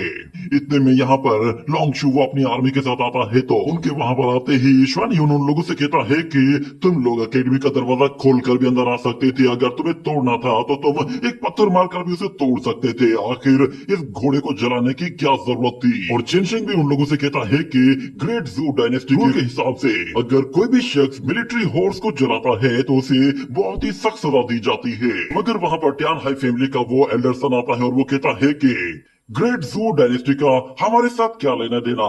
और चेनशिंग को उसके साथ ही बताते हैं कि ये असल में टियान हाई फैमिली का यंग मास्टर है और ये लोंगशू आर्मी का जनरल भी है। इसके बारे में कहा जाता है कि इसने एक मर्तबा अकेले ही 100 से ज्यादा डीमंस को एक बार में ही मार दिया था, और लगता है शायद ये यहाँ पर अपने भाई का बदला लेने के लिए आया है। और लोंगशू उन लोगों से आते हुए कहता है कि वैसे तो तुम लोग बाई फैमिली की प्रोटेक्शन में थे, मगर आज मैं तुम लोगों को बताऊंगा कि तुम लोगों की हैसियत इस मरे हुए घोड़े की तरह है। तुम लोग जिंदा रहना डिजर्व ही नहीं करते। और आज हम सब लोगों को बता देना चाहते हैं कि आज के बाद इस ग्रेट जू में कोई भी नेशनल अकेडमी बाकी नहीं रहेगी। ये सुनते ही श्वान युन कहता है ये कुछ ज्यादा बकवास कर रहा है। ये कहते ही वो एक लकड़ी का तख्ता उसकी तरफ थ्रो करता है, तो लोंगशू उसके 2 टुकड़े कर देता है। पर वो लोग भी हैरान हो जाते हैं कि आखिर ये इडियट है कौन। मगर टैंक 36 कहता है कि चलो फिर मैं ही इसे सबक सिखाता हूँ, इसे भी तो पता चले कि जब आग लगती है तो कैसा फील होता है। ये कहने के साथ वो फौरन से ऊपर जाता है और अपनी स्वॉर्ड के साथ फायर एट्रीब्यूट पावर को यूज करता है। और उसकी स्वॉर्ड के साथ वो अपनी सन टेक्निक्स को कंबाइन करते हुए सीधा नीचे की तरफ आता है, तो वो उसकी बॉडी को पूरी तरह से जलाकर राख करने वाला था। मगर लोंगशू वो भी उससे ज्यादा ताकतवर होता है और अपने स्पीयर के जरिए ही वो बहुत ही आसानी से उसके अटैक को होल्ड कर लेता है और साथ में टैंक 36 को बहुत ही आसानी से पीछे की तरफ धकेल देता है। जिसके बाद टैंक 36 वो चेनशिंग से कहता है कि ये बेवकूफ तो परफेक्ट रियलम में है। लोंगशू यहाँ पर अपनी आर्मी से कहता है कि फौरन से फॉर्मेशन बनाओ और इन्हें खत्म कर दो। ये कहने के बाद वो आर्मी फौरन से एक फॉर्मेशन के जरिए आगे बढ़ने लगती है और चेनशिंग वो उस फॉर्मेशन को देखते ही समझ जाता है कि ये एक बैटल फॉर्मेशन है जिसे क्रशिंग स्नो आर्मी फॉर्मेशन कहा जाता है। और इनका ट्रू एसेंस वो एक दूसरे के साथ जुड़ा हुआ होता है, जिससे इनकी पावर कई गुना स्ट्रॉन्ग हो जाती है। वो श्वान युन से कहता है कि तुम लेफ्ट साइड से जाओ और जाकर अर्थ ब्रेक अटैक करके उनको डिस्टर्ब करो। और वो टैंक 36 से कहता है कि तुम राइट साइड पे जाओ और क्लाउड गैदरिंग टेक्निक यूज करो। ये सुनते ही यहाँ पर श्वान युन कहता है कि मैं इन्हें एक बार में ही डिस्ट्रॉय कर देना चाहता हूँ। ये कहने के साथ वो फौरन से जमीन पर बहुत ही जोर से पंच मारता है, जिससे वो उनका रास्ता रोक लेता है। और दूसरी तरफ टैंक 36 वो उन लोगों से कहता है कि तुम लोग मेरे घर पर हमला करने के लिए आए हो, तो मैं तुम्हें दिखाता हूँ फॉर्मेशंस कैसे बनाते हैं। ये कहने के साथ वो क्लाउड गैदरिंग टेक्निक को यूज करते हुए दूसरी साइड से भी उनका रास्ता रोक लेता है है, जिसकी वजह से उन लोगों की फॉर्मेशन वो पूरी तरह से आउट ऑफ कंट्रोल हो जाती है और वो लोग उसे अच्छी तरह से कैरी नहीं कर पाते और बीच में मौजूद जो सोल्जर्स होते हैं वो सीधा चेन चेंग पर हमला करने के लिए जाते हैं। तो चेन चेंग उन्हें डॉज करते हुए उन पर अपनी नीडल टेक्निक यूज करता है, जिससे वो उन लोगों को उन घोड़ों से नीचे गिरा देता है। इस तरह फॉर्मेशन पूरी तरह से फ्लॉप हो जाती है। ये देखकर यहाँ पर लोंगशू भी हैरान हो गया था। वो कहता है कि अच्छा तो तुम मेरी बैटलफील्ड फॉर्मेशन के बारे में जानते हो। वो अपनी आर्मी को फौरन से वहां से पीछे हटने को कहता है तो वो आर्मी वहां से चली जाती है और लड़ने के लिए अब लोंगशो खुद मैदान में आ जाता है और उन लोगों से कहता है कि अब मुझे पता चला कि तुम लोगों ने मेरे भाई को किस तरह हराया होगा। तुम लोग फॉर्मेशन ब्रेक करने में काफी मास्टर हो और खैर तुम लोगों से लड़ने में अब और भी ज्यादा मजा आने वाला है। ये कहने के बाद वो फौरन से अपने स्पीयर के जरिए वहां पर एक बहुत ही पावरफुल फॉर्मेशन क्रिएट करता है, जिसका ऑरा हर जगह फैलना शुरू हो जाता है और हमें दिखाया जाता है कि उस फॉर्मेशन से जो एनर्जी निकलती है वो उस स्पीयर के जरिए ट्रांसफर होते हुए सीधा नीचे जमीन की तरफ फैल जाती है और हर जगह हमें आइस एनर्जी दिखाई देती है, जिससे पूरा ग्राउंड फ्रीज हो जाता है। ये देखकर वो तीनों ही परेशान हो गए थे कि आखिर ये किस किस्म की फॉर्मेशन है, क्या ये हमें यहाँ पर फ्रीज करना चाहता है। मगर लोंगशो उन लोगों से कहता है कि मैं आज तुम निकम्मे लोगों को दिखाऊंगा कि असली बैटलफील्ड कैसी होती है। ये कहने के साथ वो एक बहुत ही बड़ा आइस स्टोन क्रिएट करते हुए उन लोगों की तरफ जैसे ही थ्रो करता है तो श्वान यून आ गया ही उसे पंच मारकर डिस्ट्रॉय कर देता है। ये देखते ही लोंगशू एक आइस स्लाइड बनाने के लिए बहुत सारे आइस स्टोन्स को एक जगह इकट्ठा करता है और उनके साथ ऊपर चढ़कर तेजी से श्वानह्युन की तरफ आगे चला जाता है और जैसे ही उसे मारने वाला होता है तो यहाँ पर चेन चेंग बीच में आकर उसे वहां से हटा देता है और लोंगशू फिर भी उसे नहीं छोड़ता और वो अपने स्पीयर के साथ उसे बहुत ही जोर से हिट करता है, जिससे वो श्वानह्युन को उठाकर दूर फेंक देता है। ये देखकर यहाँ पर चेन चेंग भी थोड़ा सा परेशान हो गया था कि इस लड़के का ट्रू एसेंस वो बहुत ही स्ट्रॉन्ग है और टैंक 36 कहता है कि अभी इसने जो फॉर्मेशन यूज की थी क्या ये उसकी पावर थी, क्योंकि इस तरह की फॉर्मेशन सिर्फ डीमंस को मारने के लिए यूज की जाती है। मगर लोंगशू उन लोगों का मजाक उड़ाते हुए कहता है कि अगर तुम लोग अपनी मदद के लिए किसी और को भी बुलाना चाहते हो तो बुलाकर देख लो, क्योंकि तुम लोग जितने ज्यादा ताकतवर होगे मुझे भी अपनी ट्रू पावर को शो करने में उतना ही मजा आएगा। अभी तो मैंने तुम लोगों को अपनी 8 स्टेप नो पावर तो शो ही नहीं की। इतना कहने के बाद वो अपनी एनर्जी रिलीज करते हुए सीधा ऊपर की तरफ भेजता है तो वहां पर बहुत सारे आइस स्टोन्स आ जाते हैं और जैसे ही वो स्टोन्स नीचे गिरने लगते हैं तो यहाँ पर श्वानह्युन वो यहाँ वहां भागते हुए अपनी जान बचा रहा होता है और टाइम 36 वो भी देखता है तो उसके ऊपर भी वो स्टोन्स गिर रहे होते हैं, जिसके बाद वो सारे हिलो हर जगह अपने आप को बचाने की कोशिश कर रहे होते हैं और चिनशिंग कहता है कि क्या इन लोगों का परफेक्ट रियलम वो इनकी एनर्जी कंज्यूम नहीं कर रहा, क्योंकि ये आइस स्टोन न सिर्फ नुकीले और खतरनाक है बल्कि ये हमारी स्पीड को भी स्लो कर रहे हैं। अगर हम लोग ऐसे ही बचते हुए भागते रहे तो हम लोग हार जाएंगे। ये कहने के बाद वो फौरन से फॉर्मेशन का सोल्यूशन निकालने के लिए अपनी 3000 डाउस स्क्रिप्चर को यूज करता है और उसे इस फॉर्मेशन का भी एक बहुत ही अच्छा तोड़ मिल जाता है, जिसकी वजह से वो फौरन से टैंक 36 के पास जाता है और उसके कान में कुछ कहता है तो टैंक 36 कहता है क्या तुम वाकई में श्योर हो, और लोंगशू यहाँ पर कह रहा होता है कि तुम बेकार से वॉरियर हो, तुम्हारे पास तो ट्रू एसेंस तक नहीं है, तुम बस इन लोगों की पीठ पीछे छुपते हुए अपनी जान बचा सकते हो। ये कहने के बाद वो उस फॉर्मेशन के जरिए अपनी पावर को और भी ज्यादा बढ़ा देता है और यहाँ पर टैंक 36 कहता है कि तुम वाकई में श्योर हो ना, कहीं ऐसा ना हो कि तुम मेरी ही सोट की वजह से मारे जाओ। मगर चिनशिंग कहता है कि इस फॉर्मेशन को तोड़ने का बस एक यही रास्ता है और यहाँ पर लोंगशू वो कंटिन्यूसली उनका मजाक उड़ाते हुए कहता है कि तुम लोग चाहे जितना भी भाग लो, तुम लोग भागते हुए अपनी जान नहीं बचा सकते। मेरी ये 8 स्टेप विंड स्नो टेक्निक तुम्हें कहीं भी नहीं छोड़ेगी। यहाँ पर चिनशिंग वो जैसे ही उस लोंगशू की तरफ आगे बढ़ने लगता है तो लोंगशू उस पर अपनी सोट से डायरेक्ट हमला करता है, मगर चिनशिंग उसे भी डॉज करके उसके दूसरी तरफ चला जाता है और वो अपने दोस्तों से कहता है कि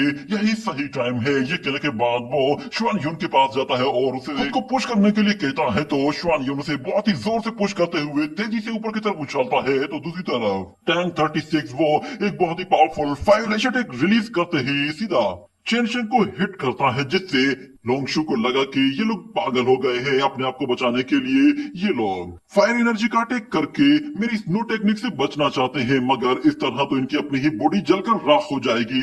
मगर यहाँ पे हमें दिखाया जाता है चेन शेंग ने उस फायर एनर्जी अटैक को एब्जॉर्ब कर लिया था, जिसके साथ वो लोंगशू की तरफ आगे बढ़ने लगा था। ये देखते ही लोंगशू भी हैरान हो गया था। वो कहता है कि आखिर ये इसने कैसे कर दिया, मगर वो उसके अटैक को रोकने के लिए अपने सामने एक पावरफुल बैरियर बना लेता है। और टैंक 36 और शुआन युन देखते हैं कि चेन शेंग तो रुक गया है, यानी कि उनका अटैक तो फ्लॉप हो गया। मगर यहाँ पे हमें दिखाया जाता है कि चेन शेंग के दिमाग में कुछ और ही चल रहा था। वो फौरन से यहाँ पे अपनी सोर्ड पावर को एक्टिवेट करता है, तो उसका ट्रू ड्रैगन एसेंस वो भी उन बाकी एसेंस के साथ कंबाइन हो जाता है, जिससे उनकी पावर कई गुना बढ़ जाती है। और उस ड्रैगन एसेंस की वजह से वो बहुत ही आसानी से उस बैरियर को तोड़ने में कामयाब हो जाता है। यहाँ तक कि वो सीधा जाकर लोंगशू के स्पीयर को हिट करता है, जिसकी वजह से लोंगशू वहां से पीछे जा गिरता है। और इससे पहले कि वो दोबारा अपने पैरों पर खड़ा होता, अचानक से चेन शेंग उसके सर पे आकर अपनी सोट सीधी कर लेता है और कहता है कि तुम हार चुके हो। ये सुनकर टैंक 36 और शुआन युन दोनों ही काफी खुश होते हैं कि फाइनली हम जीत ही गए। मगर लोंगशू कहता है आखिर ये किस किस्म की सोड है, तुम इसके जरिए फायर पावर को समन कर सकते हो, मगर तुम्हारी किस्मत फिर भी अच्छी नहीं है। ये कहने के बाद अचानक से उसके पीछे एक एल्डर आ जाता है, जो कि अपना हाथ उसकी तरफ आगे बढ़ाते हुए चेन शेंग को सरप्राइज करने की कोशिश करता है। मगर चेन शेंग वहां से बचकर पीछे हट गया था। मगर वो एल्डर यहाँ पर योंगशू से कहता है कि यंग मास्टर, इन लोगों को मारना तो बिल्कुल कचरा साफ करने जैसा है। मेरे ख्याल से आपको इस मामले में इन्वॉल्व नहीं होना चाहिए, इन्हें मैं ही ठिकाने लगा देता हूँ। तो लोंगशू कहता है ठीक है, जाओ और जाकर इन्हें अच्छा सबक सिखाओ, ताकि सारी दुनिया को पता चल जाए कि टियान हाई फैमिली से पंगा लेने का अंजाम क्या होता है। इनमें से कोई भी जिंदा नहीं रहना चाहिए। सुनते ही वो एल्डर फौरन से ऊपर आ जाता है और दोबारा से स्टार गैदरिंग एनर्जी यूज करना शुरू करता है। तो टैंक 36 कहता है कि क्या ये पागल हो गया है, ये हमारे against star gathering technique use करने वाला है। वो एल्डर फौरन से उन लोगों के चारों तरफ बड़े बड़े आइस स्टोन्स खड़े कर देता है, ताकि वो लोग उसके अंदर लॉक हो जाएं, और फिर वो बहुत बड़े बड़े आइस स्टोन्स के साथ उन्हें एक जगह फ्रीज कर देता है। ये देखते ही लोंगशू हंसना शुरू कर देता है और कहता है कि इन लोगों को तो सांस लेने तक का भी मौका नहीं मिला। अगर इनकी जगह कोई यहाँ पर डिवाइन जनरल भी होता तो वो भी पल भर में ही मारा जाता। मगर अचानक वहाँ पर हमें किसी की आवाज सुनाई देती है। वो उस एल्डर से कहता है कि तुम यहाँ पे बच्चों से लड़ रहे हो। ये सुनकर वो लोग पीछे मुड़कर देखते हैं तो वहाँ पर जिन यू आ चुका होता है और उसे वहाँ पर देखकर वो लोग हैरान हो गए थे। जिन यू उस एल्डर से कहता है मैंने तुम्हें काफी लंबे टाइम से नहीं देखा, तुम तो आज भी बिल्कुल पहले के जैसे ही बेशर्म हो। ये कहते ही वो उस आइस स्टोन को पूरी तरह से तितर बितर कर देता है और उन तीनों ही लड़कों को आजाद करवा देता है। मगर यहाँ पर फीडियान वो जिन्यू से कहता है कि आखिर तुम यहाँ पे कर क्या रहे हो। तो जिन्यू उन लोगों को बताता है कि तुम्हारा बहुत बहुत शुक्रिया, तुम्हारी वजह से अब प्रिंसेस लुवो लुवो वो पोप के अंडर प्रोटेक्शन में आ चुकी है और मेरे पास अब काफी टाइम था, तो मैंने सोचा कि क्यों ना मैं यहाँ का एक चक्कर लगा लूं। ये कहने के बाद वो चेन शेन को हाथ का सहारा देकर उठाता है और कहता है कि मुझे पता था कि चेन शेन को यहाँ पर पीस चाहिए और वो उसे इतनी आसानी से यहाँ पर नहीं मिलेगा। और जिन यू वो चेन शेन से कहता है कि मुझे पता था कि तुम्हारे गेट पर कोई गेट कीपर नहीं है, इसीलिए मैंने सोचा कि मैं ही यहाँ पे आ जाता हूँ। मगर यहाँ पर एल्डर फीडियान वो कहता है कि जिन यू तुम जानते हो ना कि टियान हाई फैमिली से उलझना कितना महंगा पड़ सकता है। ये बात उस मास्टर को इतना गुस्सा दिलाती है कि वो फौरन से आगे जाते ही फीडियान के मुंह पर एक गोल्डन थप्पड़ दे मारता है, जिससे वो फीडियान को उठाकर दूर फेंक देता है। इस थप्पड़ की आवाज इतनी जोरदार थी कि टैंक 36 कहता है कि मेरे दिल को ठंडक पड़ गई है। और यहाँ पर लोंगशू कहता है कि फीडियान ये 6 डिवाइन रैंकिंग जनरल की पोजीशन पर आता है, उसके बावजूद भी वो इतनी आसानी से पिट गया। इतना कहने के बाद हमें दिखाया जाता है कि टियान जुन वो जैसे ही लोंगशू के पीछे आता है तो लोंगशू की भी टांगे कांपने लगती है। मगर वो लोंगशू पर कोई अटैक नहीं करता, क्योंकि उसे मालूम है कि ये टियान हाई फैमिली का एल्डर सन है। और यहाँ पर एल्डर फीडियान वो बाहर आता है और वो कहता है कि तुम लोगों ने ग्रैंड मास्टर से वादा किया था और तुम्हारा एग्रीमेंट था कि तुम लोग सिर्फ और सिर्फ प्रिंसेस लुवो की प्रोटेक्शन के लिए लुवो हैंग पैलेस में रहोगे, तुम्हारा नेशनल अकेडमी के साथ कोई लेना देना नहीं होगा। अब मुझे बताओ कि आखिर तुम इसे किस तरह एक्सप्लेन करोगे। यहाँ पर टियान जुन उसे एक्सप्लेन करने के लिए फिर से अपने गोल्डन हैंड के साथ उसके मुंह के 12 बजा देता है और कहता है कि मैं अपनी पोस्ट से तो कई साल पहले ही रिजाइन कर चुका हूँ। ये कहते ही वो उसे एक और थप्पड़ मारता है और फिर ऊपर उछालते हुए उस पर थप्पड़ों की बौछार कर देता है और कहता है कि मेरा अब मेरी फैमिली या फिर व्हाइट एम्परर के साथ अब कोई लेना देना नहीं है, मैं अब सिर्फ और सिर्फ प्रिंसेस के ऑर्डर को फॉलो करता हूँ। इतना कहते हुए वो मार मार कर उसकी हालत खराब कर देता है, जिसकी वजह से फीडियान का मुंह तो पूरी तरह से लाल पीला हो गया था, मगर वो काफी ज्यादा गुस्से में होता है और वो कहता है कि तुमने पहले भी एक मरतबा मुझे चेहरे पर मारा था, आज तुमने दोबारा वही हरकत की है, तुम मुझे चेहरे पर थप्पड़ मार रहे हो, अब इसकी सजा तुम्हें मैं देकर रहूंगा। जिनयू, आज तुम अपनी हद से बढ़ गए हो, आज मैं तुम्हें बताऊंगा कि थप्पड़ कैसे मारा जाता है। तुमने आज से कई साल पहले नॉर्दर्न बैटलफील्ड में भी यही हरकत की थी और तुमने सबके सामने मेरी इंसल्ट की थी। उसके बाद में ये इंसल्ट कभी नहीं भूल पाया और मैं अपना बदला लेने के लिए हमेशा से इसी मौके के इंतजार में था। मैंने कई साल लगातार हार्ड वर्क करके ट्रेनिंग की है और इसी मौके का इंतजार किया है। आज मैं तुम्हें सेम वैसे ही ट्रीट करूंगा जैसे तुमने मुझे किया था। आज मैं अपना बदला लेकर रहूंगा। ये कहने के बाद हमें दिखाया जाता है वो एक बहुत ही बड़ी फॉर्मेशन क्रिएट करता है जो कि पूरे के पूरे ग्राउंड को कवर कर लेती है और उस फॉर्मेशन से एक बहुत बड़ा आइस माउंटेन नीचे की तरफ आ रहा होता है। दूसरी तरफ से हमें एक हेवनली जनरल को दिखाया जाता है। जब वो इस फॉर्मेशन को देखता है तो वो थोड़ा सा घबरा जाता है, मगर एम्प्रेस उससे कहती है कि डरने की कोई जरूरत नहीं, वैसे भी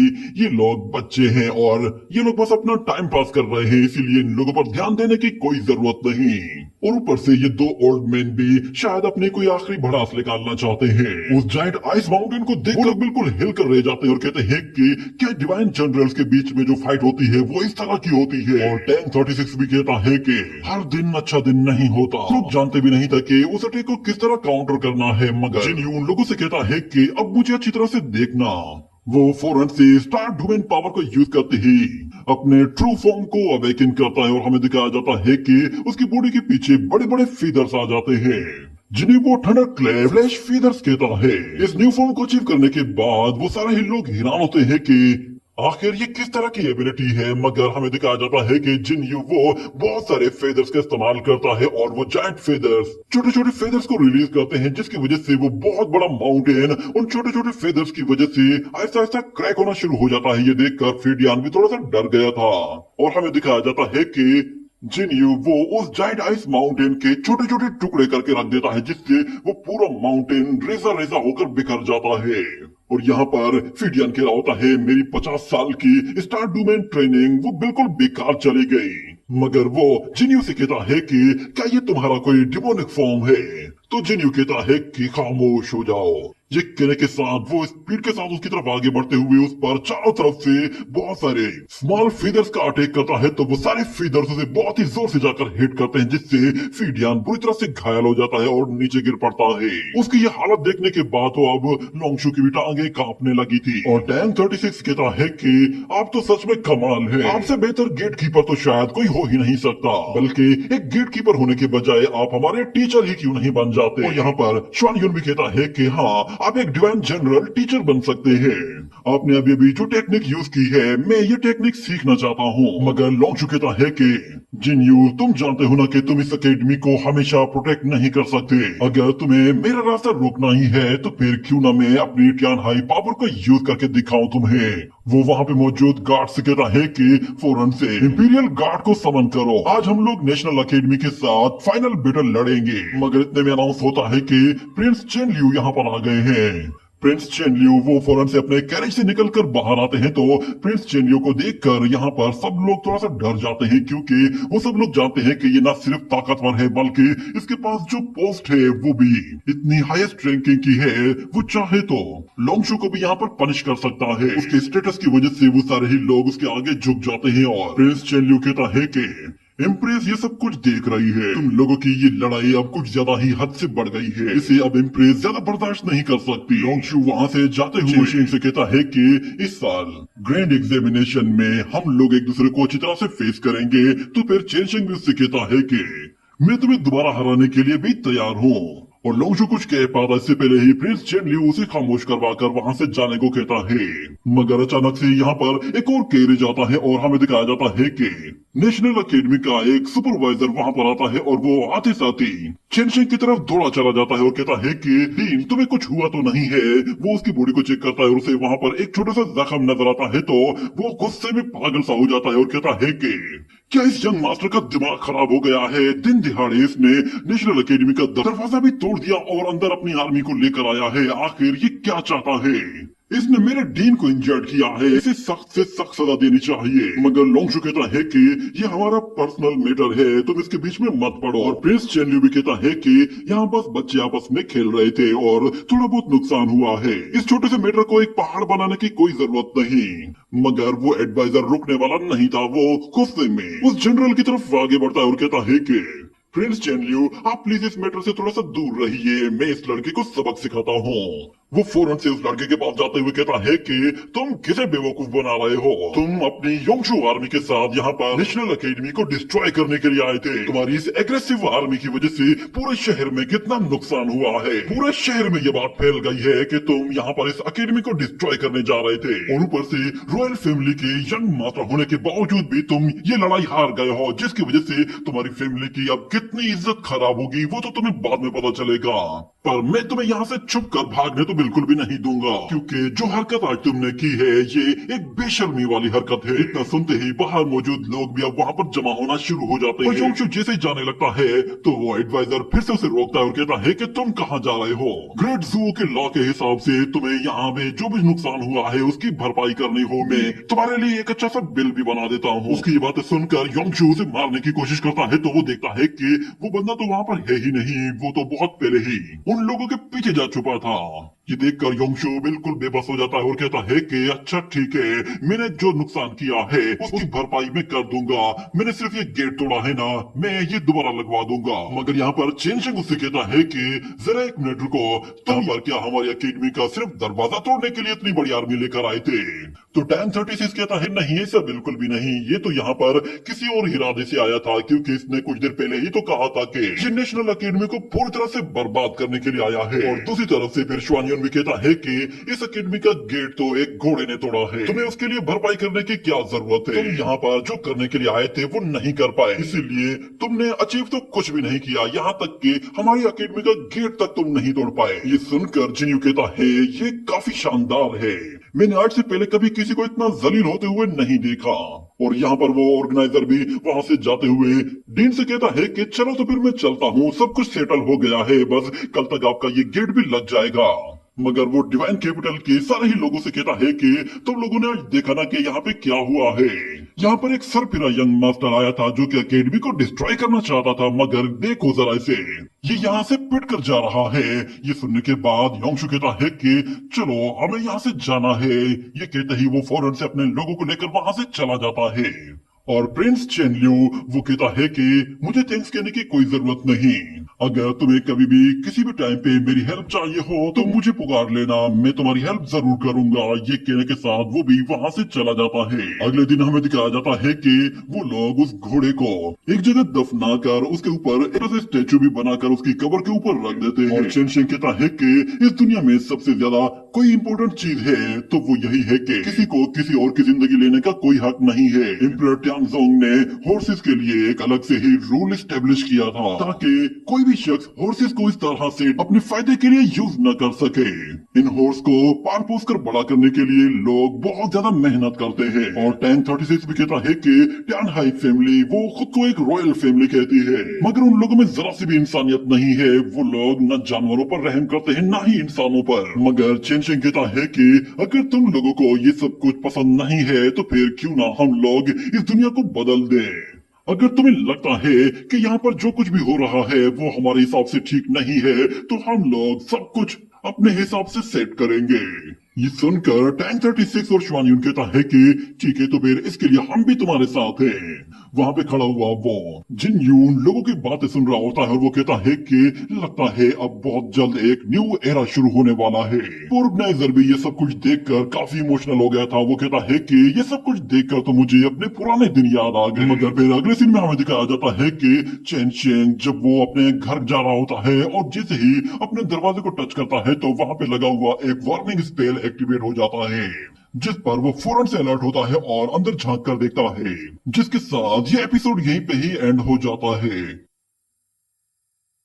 तो जैसा कि लास्ट एपिसोड में हम लोगों ने देखा था कि टियान हाई फैमिली का एक एल्डर सन जो कि चेनशिंग को और उसके अकेडमी को डिस्ट्रॉय करने के लिए आया था, वो वहां पर बहुत ही बुरी तरह से पिट गया था क्योंकि चेनशिंग का साथ देने के लिए वहां पर जनरल जिन्यू पहले से ही मौजूद था और वो न सिर्फ उन लोगों की मदद करता है बल्कि वो अपने दुश्मन फीडियान को भी इतनी बुरी तरह से मारता है कि वो दोबारा उससे लड़ने के बारे में कभी सोचेगा भी नहीं। और इतने में वहां पर फिर एंट्री हुई थी ब्रदर चेनलियू की। वो वहां पर आते ही उस लड़ाई को तो रुकवा देता है, मगर उसके बाद हमें दिखाया जाता है कि वो लोग टियान हाई फैमिली के उस यूरों की इतनी बुरी बेइज्जती करते हैं कि उससे न सिर्फ वहां पे होने वाले सारे नुकसान की भरपाई करवाते हैं और सब लोगों के सामने उसे जलील भी करते हैं, जिसकी वजह से वो मजबूर होकर वहां से चला जाता है। मगर लास्ट में हमने देखा था कि जैसे ही चेनशिंग वो अपने घर में आता है तो उसे पता चलता है कि कोई शख्स उसके घर में घुस आया है। जैसे ही वो अंदर झांक कर देखता है तो वो थोड़ा सा हैरान हो जाता है, मगर अंदर आने के बाद उसे दिखाई देता है कोई उसके बिस्तर पर सो रहा है। वो लड़की असल में कोई और नहीं बल्कि मिस मो थी और चेनशिंग के वहां पर आते ही वो भी होश में आ जाती है। उसे वहां पर देखकर चेनशिंग कहता है कि तुम यहाँ पे क्या कर रही हो? तो फिर मिस मो उसे बताती है कि मुझे इम्प्रेस ने कहा था कि मैं तुम लोगों के ऊपर नजर रखूं ताकि तुम लोग कोई बड़ी मुसीबत न खड़ी कर दो, मगर मुझे पता ही नहीं चला कि मुझे यहाँ पे नींद कब आ गई। इतने में चेनशिंग वो अपने रूम में एक अलग डायरेक्शन की तरफ जाता है, जिस पर मिस मो कहती है तुम ये क्या करने वाले हो? तो चेनशिंग वहाँ पे वो बिस्तर साफ करने लगता है और कहता है कि तुम्हारे यहाँ पे सोने की वजह से अब मुझे ये क्लीन करना पड़ेगा, जिस पर मिस मो गुस्सा हो जाती है और वो कहती है अच्छा तो तुम ये कहना चाहते हो कि मैं बिल्कुल गंदी हूँ और तुम्हारे बिस्तर को भी गंदा कर दिया है? अगर तुम्हारे इस रूम में ये अजीब सी फ्रेग्रेंस ना होती तो मुझे यहाँ पे कभी भी नींद नहीं आती। इस एसेंस की वजह से ही मैं यहाँ पर लेट गई थी, वरना तुम्हारी इतनी मजाल के तुम मेरे सामने कुछ बोल पाते, तुम्हें पता भी नहीं चलता मैं तुम्हारे रूम में आती और यहाँ से चली भी जाती। मगर चेनशिंग उससे कहता है कि तुम यहाँ पर सोई नहीं थी बल्कि तुम बीमार हो। ये बात तो मिस मो को हैरान कर देती है। वो कहती है कि बीमार? तुमने बीमार किसे कहा? तुम खुद बीमार हो गए। मिस मो को वहाँ पर एक बड़ा सा मिरर नजर आता है, जिसे देखकर वो कहती है कि मैंने सोचा भी नहीं था कि तुम्हें अपनी अपीयरेंस को लेकर इतना ज्यादा केयरफुल होना पड़ता है। तुम तो इतना बड़ा ब्रॉन्ज मिरर लगाकर बैठे हो, लगता है कि तुम अच्छी तरह से तैयार होते हो। तो चेनशिंग कहता है कि ये ब्रॉन्ज मिरर मुझे मेरा होलिया ठीक करने में मदद करता है और साथ में ये रिफ्लेक्ट करके मुझे मेरे अंदर की पर्सनैलिटी को भी दिखाता है। ये कहने के बाद वो एक चिट में उसे प्रिस्क्रिप्शन लिख कर दे देता है और कहता है कि तुम्हें आराम करने की जरूरत है। ये प्रिस्क्रिप्शन लेने के बाद इसे अच्छी तरह से यूज करना, तुम्हारी नींद अच्छी हो जाएगी और तुम्हारी बॉडी में मौजूद यिन यांग एनर्जी भी अच्छी तरह से बैलेंस हो जाएगी। और साथ में वो उसे कुछ ऐसी प्रिस्क्रिप्शन भी बताता है जिसकी वजह से वो अपने माइंड को रिलैक्स रख सकती है और साथ में उसे एक अच्छी सी नींद भी आ सकती है। वो प्रिस्क्रिप्शन लेने के बजाय मिस मोर गुस्सा कर जाती है और कहती है कि तुम अपनी ये मेडिसिन अपने पास रखो, मुझे तुम्हारी किसी मेडिसिन की कोई जरूरत नहीं। ये कहने के बाद वो वहाँ से चली जाती है और जाते हुए कहती है कि मेरी हेल्थ का तुम्हारे साथ कोई लेना देना नहीं है और उससे कहती है कि तुम्हारी डिसाइपल लुवो ने ग्रैंड ट्रायल में पार्टिसिपेट करने के लिए रिक्वेस्ट भेजी थी, जिसे रिजेक्ट कर दिया गया है और उसे पैलेस के अंदर कन्फाइन कर दिया गया है, यानी कि वो अब वहाँ से बाहर नहीं आ सकती। ये कहने के बाद वो वहाँ से चली जाती है तो चेनशिंग कहता है कि लुवो वो तो मेरी डिसाइपल है, लगता है कि उसे बाहर लाने के लिए भी मुझे वहाँ जाना पड़ेगा। जिसके बाद ये सीन यहीं पे ही कट हो जाता है। अगले सीन में हमें इस स्टेट परसेप्टर पैलेस का सीन दिखाया जाता है, जहाँ पर चेनशिंग अपने डिसाइपल्स को लेकर पहुंचता है तो वो देखता है कि वहाँ पर तो पहले से ही बहुत सारे लोग मौजूद हैं। वो सारे के सारे उन लोगों को घूर घूर कर देख रहे थे, जिस पर चेनशिंग कहता है कि इनमें से कोई भी बंदा मुझे फ्रेंडली नहीं लग रहा। इतने में हमें वहाँ पर एक और सीनियर डिसाइपल को भी दिखाया जाता है, वो भी उन लोगों की तरफ आगे बढ़ रहा होता है और उसे देखकर सारे ही लोग उसे ग्रीट करते हैं और उसे सीनियर सू कहकर पुकार रहे होते हैं।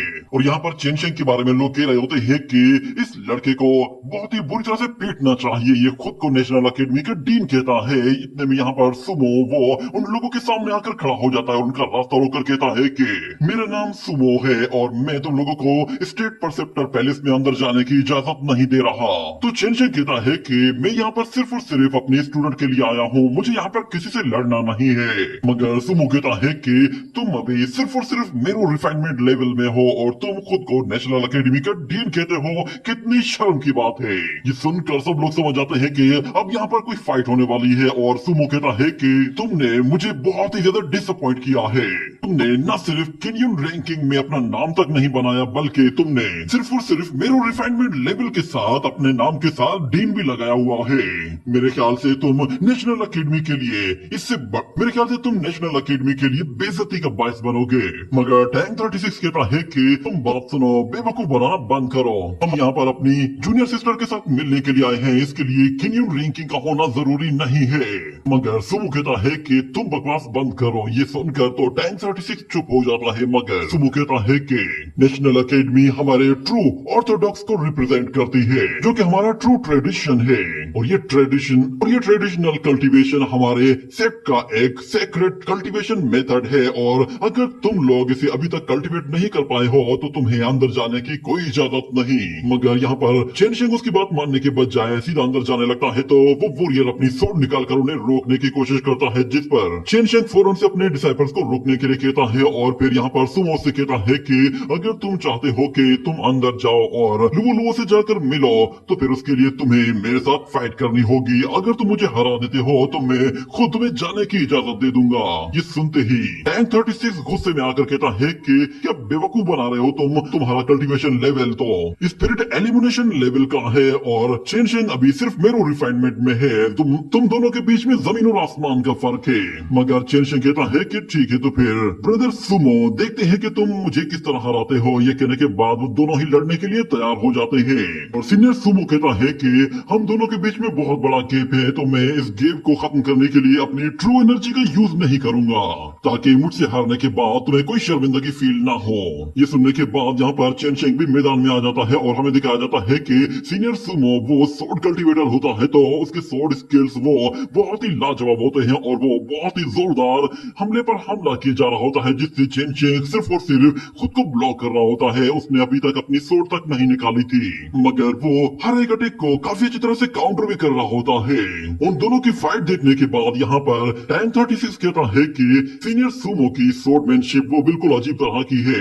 लगता है कि वो एक अलग तरह की स्वॉर्ड टेक्निक को यूज कर रहा है। यहाँ पे हमें दिखाया जाता है कि सीनियर सुमो वो एक पावरफुल अटैक करने के लिए अपनी फॉर्मेशन एक्टिवेट करना शुरू करता है और हमें बताया जाता है कि वो यहाँ पर एक बहुत ही बड़ी स्वॉर्ड फॉर्मेशन क्रिएट कर लेता है, जिसके अंदर वो चेनशेंग को भी लॉक कर देता है। और ये फॉर्मेशन असल में डीमन स्लेइंग पैलेस की एक स्वॉर्ड टेक्निक है, जिसे ज्यादातर डीमंस को मारने के लिए यूज किया जाता है। और वहाँ मौजूद जितने भी डिसाइपल्स होते हैं वो ये सब कुछ देखते हैं, तो वो कहते हैं कि सीनियर ब्रदर सच में आप तो अपनी रेपुटेशन को और अपनी परफेक्शन के लिए डिजर्व करते हैं कि आप ये फॉर्मेशन यहाँ पर यूज करें, क्योंकि यहाँ पे सुमो वो परफेक्ट एलिमिनेशन स्टेज में होता है, तो उसकी फॉर्मेशन भी वो उतनी ही हाईएस्ट रैंकिंग की होती है। और वो चेनशेंग से कहता है कि तुम्हारा फुटवर्क काफी अच्छा है, मगर उसके बावजूद भी तुम अब फंस चुके हो। मैं तुम्हें एक चांस दे रहा हूँ, अगर तुम इसी वक्त यहाँ से पीछे हट जाओ और यहाँ से चले जाओ तो तुम यहाँ से जिंदा बचकर जा सकते हो, वरना तुम्हारे सोर्ड अटैक के बाद बचने के चांसेस बहुत ही कम होंगे। ये सुनते ही टैंक 36 कहता है कि चेनशेंग आखिर क्या सोच रहे हो, फौरन से उस फॉर्मेशन से बाहर निकल आओ, वरना तुम बुरी तरह से इंजर्ड हो सकते हो। मगर वहाँ पे मौजूद एक कल्टीवेटर कहता है कि अब कोई फायदा नहीं, ये सोर्ड फॉर्मेशन असल में हमारे पोप ने खुद से क्रिएट की थी। एक मरतबा ये फॉर्मेशन पूरा शेप ले ले तो उसके बाद इससे निकलना इम्पॉसिबल होता है। मगर चेंगशेन वो अपनी 3000 डाउ स्क्रिप्चर के अंदर जो रीड कर चुका था उसके हिसाब से इस फॉर्मेशन को डिटैच डीमन सीलिंग फॉर्मेशन कहा जाता है और इसके अंदर 13 वेरिएशन होती है। हर एक फॉर्मेशन दूसरी वाली से पूरी तरह से अलग होती है और ऊपर से ये डिसाइपल अपनी ट्रू एनर्जी को भी यूज नहीं कर रहा और इसका ज्यादा से ज्यादा फोकस इस फॉर्मेशन को परफेक्ट बनाने का है, जिसकी वजह से ये इस फॉर्मेशन में बहुत सारे लूप होल्स छोड़ रहा है। और इस प्रॉब्लम को सॉल्व करने का बस एक सिंपल सा फॉर्मूला है और इसे मैं अपनी नीडल्स के जरिए ही रिजोल्व कर सकता हूँ। ये कहने के बाद वो जैसे अपनी नीडल निकालता है तो दूसरी तरफ सुमो उसकी तरफ बहुत सारी सोर्ड थ्रो करता है और हमें दिखाया जाता है कि चेनशेंग एक सोर्ड को डॉज करता है और वो एक नीडल थ्रो कर देता है। इसी तरह फिर दूसरी सोर्ड आती है तो वो उसे भी डॉज करके अपनी दूसरी नीडल वो उस फॉर्मेशन में गाड़ देता है। मगर अभी भी बहुत सारी सोर्ड्स होती हैं और वो सीधा उसी की तरफ आ रही थी। ये देखने के बाद चेनशेंग फिर से हर एक सोर्ड को अच्छी तरह से डॉज करता है और वो अपनी स्पीड के साथ साथ फुटवर्क का भी बहुत ही अच्छी तरह से इस्तेमाल करता है, जिसकी वजह से वो बहुत ही आसानी से उन सोर्ड्स को डॉज भी कर रहा होता है और साथ में उस फॉर्मेशन के लूप होल्स को अच्छी तरह से तलाश करते हुए उन्हें पूरी तरह से लॉक भी कर रहा होता है।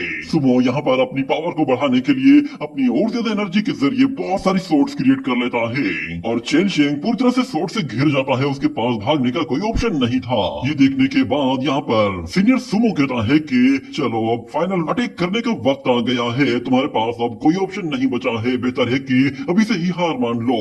मगर चेंशिंग कहता है कि इतनी भी क्या जल्दी है। ये कहने के साथ वो अपनी लास्ट नीडल भी थ्रो करता है और वो उसे बिल्कुल परफेक्ट जगह पर लगाता है, जिसकी वजह से उस फॉर्मेशन का फ्लो पूरी तरह से खत्म हो जाता है। और वहां पे मौजूद उस सीनियर जैसे अपनी सोर्स थ्रो करने की कोशिश करता है तो वो सोर्स पूरी तरह से गायब होना शुरू हो जाते हैं, जिस पर उसे भी यकीन नहीं आता कि उसके साथ क्या हुआ है। उसे अटैक करने के लिए अपनी एनर्जी को यूज करना था, मगर वो एनर्जी यूज ही नहीं कर पा रहा था। उसकी सारी की सारी सोर्ड फॉर्मेशंस पूरी तरह से खत्म हो चुकी होती हैं और चेन चेंग उसके बिल्कुल सामने आकर खड़ा हो जाता है और उससे कहता है कि सीनियर ब्रदर, आप ये लड़ाई हार चुके हैं। ये सुनकर सुमो बिल्कुल हैरान सा हो जाता है और फौरन से अपनी फॉर्मेशन से नीचे हटता है तो वो फॉर्मेशन अब पूरी तरह से इरेज हो जाती है, क्योंकि उसे यूज करने वाला अब उस फॉर्मेशन के अंदर मौजूद ही नहीं था। और चेन शेंग उसे बताता है कि आप ये detach demon ceiling formation illumination perfect level पर यूज कर रहे थे, जिसका मतलब ये है कि आपके अंदर बहुत ही कमाल के स्किल्स मौजूद है। मगर आपकी गलती ये है कि आपने इस फॉर्मेशन को परफेक्ट बनाने के लिए इसमें बहुत सारी अननेसेसरी चीजें ऐड कर दी है, जिसकी वजह से इस फॉर्मेशन को डिस्ट्रॉय करना बहुत ही ज्यादा आसान हो जाता है। और इस अननेसेसरी फॉर्मेशन की वजह से आपका का पूरा मैकेनिज्म ही खराब हो जाता है। यही वजह है कि आपकी इस फॉर्मेशन में वीकनेस ढूंढना बहुत ही ज्यादा आसान है। अगर आप इस फॉर्मेशन में कम से कम एनर्जी यूज करें और जितने भी एक्स्ट्रा फॉर्मेशन इसके साथ आपने ऐड की हैं उन्हें आप हटा दें, और अगर आप इसे सिंगल लेयर फॉर्मेशन बना दें तो ये और भी अच्छी तरह से काम करेगी, क्योंकि सिंगल लेयर फॉर्मेशन को ज्यादा से ज्यादा स्पेस मिलेगा और वो ज्यादा फ्रीली और स्मूथली काम करेगी। ये सुनकर सुमो हैरान हो गया था कि इसने न सिर्फ फाइट के दौरान मेरी फॉर्मेशन को अच्छी तरह से एनालाइज कर लिया, बल्कि मेरी वीकनेस को भी ढूंढ लिया और इसने मेरी फॉर्मेशन को इम्प्रूव करने के लिए एक अच्छा सा फॉर्मूला भी बता दिया है। उसका बताया हुआ ये फॉर्मूला मेरी फॉर्मेशन के साथ बिल्कुल सूटेबल लग रहा है। ऐसा लग रहा है कि जैसे मैं अपनी फॉर्मेशन को और भी ज्यादा बैलेंस और परफेक्ट बना सकता हूँ। ये लड़का सच में एक ब्रिलियंट जीनियस लड़का है। ये कहने के बाद वो दोबारा से अपने आप को और अपने हुलिया को ठीक करता है और फिर चेनशेंग से कहता है कि मैं मान गया, तुम वाकई में एक अच्छे मास्टर और एक डीन कहलाने के लायक हो। मैं आज अपनी ये हार एक्सेप्ट करता हूँ और मैं तुम्हें अंदर जाने की इजाजत देता हूँ। ये कहने के बाद वो लोग जैसे ही वहाँ से जाते हैं तो यहाँ पर सुमो कहता है कि ये लड़का वाकई में नेशनल अकेडमी का डीन कहलाने के लायक है। पोप ली चेंग ने इसे सच में काफी अच्छी तरह से देखा है और उनका गेज बिल्कुल सही है। ये लड़का एक रिमार्केबल जीनियस और टैलेंटेड लड़का है। और फिर हमें दिखाया जाता है कि जब वो लोग अंदर आ जाते हैं तो यहाँ पर सुमो उन लोगों से कहता है कि अब यहाँ से आगे जाने का रास्ता मैं बताता हूँ। उन लोगों को बताया जाता है कि उन्हें इस वाटर पॉन्ड के ऊपर जाना है और ये लोग ग्रीन लीफ वर्ल्ड में चले जाएंगे। और वो उन लोगों को बताता है कि ये लीफ वर्ल्ड असल में हमारे पॉप के 5 एलिमेंट फ्लावर ट्री के साथ क्रिएट किया गया है, इसीलिए इस वर्ल्ड में जाने की एंट्रेंस वो बिल्कुल डिफरेंट तरह की है। वो लोग जैसे ही उस वाटर पॉन्ड के ऊपर आ जाते हैं और उन्हें दिखाई देता है कि इस पानी के नीचे ऐसा रिफ्लेक्शन है जिससे वो लोग यहाँ से टेलीपोर्ट होकर उस दूसरी दुनिया में जा सकते हैं। मगर यहाँ पे अभी भी किसी तरह का कोई भी रिएक्शन नहीं हुआ था, जिस पर टैंक 36 कहता है कि तुम कहीं हमें बेवकूफ तो नहीं बना रहे। मगर सुमो से कहता है कि तुम तीनों बिल्कुल कॉन्फिडेंस होकर आगे बढ़ो। तो चेन शेंग वो उस रिफ्लेक्शन की तरफ देखता है और कहता है कि लगता है कि हमें अपने माइंड से सारे थॉट्स निकालनी होंगी, उसके बाद ही ये रिफ्लेक्शन हमें उस दुनिया में टेलीपोर्ट कर देगा। इतना कहने की ही देर थी कि वो लोग फौरन से वहाँ से ग्रीन लीफ वर्ल्ड की तरफ टेलीपोर्ट हो जाते हैं और हमें दिखाया जाता है कि वो लोग जब उस वर्ल्ड में पहुंचते हैं तो उन्हें वो जगह बिल्कुल हैरान कर देती है, क्योंकि वो बहुत ही बड़ी दुनिया होती है। उसे देखकर वो लोग भी हैरान हो गए थे कि एक सिंगल स्मॉल लीफ के अंदर इतनी बड़ी दुनिया मौजूद हो सकती है। इस दुनिया को असल में कैन्यन वर्ल्ड भी कहा जाता है। मगर चेनशेंग उनसे कहता है चलो हमें लुबो को तलाश करना है। ये कहने के बाद वो लोग जैसे आगे बढ़ते हैं तो हमें दिखाया जाता है कि चेनशेंग की सोड वो अपने आप ही चमकना शुरू हो जाती है, मगर उसे इस बात का पता नहीं चलता। और हमें वहाँ एक 5 पेटल फ्लावर ट्री को भी दिखाया जाता है, जिसके बराबर में पोप ली चेंग और पोप बाइशोप खड़े होते हैं। और पोप ली चेंग वो बिशोप से कह रहा होता है कि क्या तुम वाकई में श्योर हो कि तुम अपने सेट का सबसे अच्छा ट्रेजर वो उस लड़के के हवाले करना चाहते हो तो बिशप कहता है कि आप बिल्कुल बेफिक्र हो जाएं, वो लड़का इसे होल्ड कर सकता है। और वैसे भी वो लड़का जब से इस कैपिटल में आया है उसके बाद से हम लोगों ने उसके ऊपर एक से बढ़कर एक प्रेशर बनाया है, यहाँ तक कि उसे नेशनल अकेडमी का डीन बनाकर सब लोगों का दुश्मन बना दिया। उसके बाद मिस मो ने उसे ऐसी फॉर्मेशन के अंदर ट्रैप कर दिया था कि जहाँ से वो कभी भी नहीं निकल पाता, मगर फिर भी वो वहां से निकल आया। और उसके बाद उसने उस ड्रैगन फॉर्मेशन को भी अच्छी तरह से तोड़ दिया था, जिसके बाद वो उस ड्रैगन से भी बचकर उस फॉर्मेशन से बाहर आ गया था। ऊपर से ट्यान हाई फैमिली ने अपने टॉप के डिसाइपल्स के जरिए भी उस पर कितना प्रेशर डाला है। मेरे ख्याल से हम लोगों ने उसके साथ जो कुछ भी किया है वो कुछ ज्यादा ही हो गया है। ये सुनकर पॉप लीचिंग कहता है कि हाँ, मुझे उसके लिए थोड़ा सा बुरा लग रहा है, मगर बिशप कहता है कि वो लड़का एक रेयर टैलेंट है, तुम्हें उसकी कदर करनी चाहिए। मगर पॉप कहता है कि ऐसा नहीं है, वो अभी भी उस लायक नहीं हुआ है, और ऊपर से वो उस बंदे का डिसाइपल है जिसे मैं पसंद नहीं करता। वो अगर अपनी पोजीशन को डिजर्व करना चाहता है तो उसे हर एक बंदे को फेस करना होगा। ये कहने के साथ ये सीन यहीं पे ही कट हो जाता है। अगले सीन में हमें लुवो को दिखाया जाता है, वो एक जगह बैठी हुई कुछ लिख रही होती है, मगर उसे समझ में नहीं आ रहा था कि वो क्या लिखे, जिसकी वजह से वो काफी ज्यादा परेशान हो जाती है और उसके सर में दर्द होने लगता है और वो कहती है कि मैं अब खाना नहीं खाऊंगी। मगर अचानक उसे शू युआनपो की आवाज सुनाई देती है। वो कहता है कि ठीक है, तो फिर ये खाना मैं खा लेता हूँ। उसे वहां पर देखकर वो लड़की काफी सरप्राइज हो गई थी और वहां पर उसे फिर टैंक 36 दिखाई देता है, जिस पर वो कहती है कि तो तुम भी यहाँ पर हो, मगर मास्टर कहाँ है, क्या वो तुम्हारे साथ नहीं आए? इतना कहने की ही देर थी कि वहां पर चेनशेंग भी अपीयर होता है। उसे देखते ही लुवो खुशी के मारे झूम उठती है और वो चेनशेंग की तरफ भागती हुई आती है, मगर उसके करीब आते ही उसे याद आ जाता है कि वो उसका मास्टर है, जिसकी वजह से वो फौरन से उसके आगे हाथ जोड़कर उसके सामने खड़ी हो जाती है और उसे ग्रीट करते हुए कहती है कि मास्टर, आपको यहाँ पर देखकर बहुत अच्छा लगा। तो चिनशेंग उससे कहता है कि तुम्हें देखकर ऐसा लग रहा है कि जैसे तुमने अपनी कल्टीवेशन में प्रोग्रेस हासिल कर ली है। मुझे बताओ कि तुम्हारा यहाँ पे वक्त कैसा गुजर रहा है? तो लुवो कहती है कि यहाँ पर बहुत सारी बुक्स हैं और खाना भी यहाँ पे बहुत ही मजे का होता है और ट्रेजर्स भी सारे कमाल के हैं।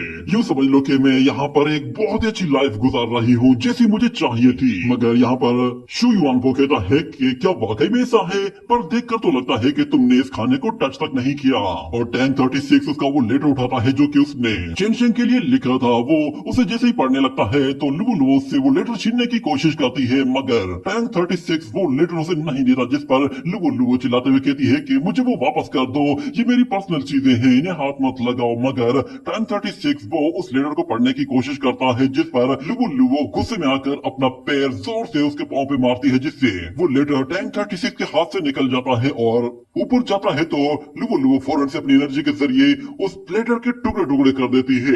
ये देखकर सब लोग हैरान हो गए थे कि इसे क्या हुआ है, ये अचानक से इतना गुस्सा क्यों कर गई है। वो उन लोगों से कहती है कि ये बस एक लेटर था, मैं इस ग्रीन लीफ वर्ल्ड में आई तो हूँ, ये दिखने में बहुत बड़ी है पर मैं यहाँ पर बिल्कुल अकेली हूँ। मुझे ऐसा फील हो रहा है कि जैसे मैं किसी प्रिजन के अंदर मौजूद हूँ और मुझे यहाँ पर आप लोगों की बहुत याद आ रही थी। ये सुनते ही चेनशेंग से कहता है कि हम लोग इसीलिए तो यहाँ पर आए हैं ताकि हम तुम्हें अपने साथ ले जा सके। हम लोग ग्रैंड ट्रायल में तुम्हें साथ लेने के लिए आए हैं, क्या तुम हमारे साथ चलना चाहती हो? ये सुनकर वो लड़की कहती है कि इसमें पूछने वाली क्या बात है, मैं तो तैयार बैठी हूँ। ये कहने के बाद वो फौरन से अपना विप उठा लेती है और उनसे कहती है कि चलो मैं तुम लोगों को सीक्रेट रास्ते से बाहर ले चलती हूँ, यहाँ से हमें कोई भी नहीं पकड़ पाएगा।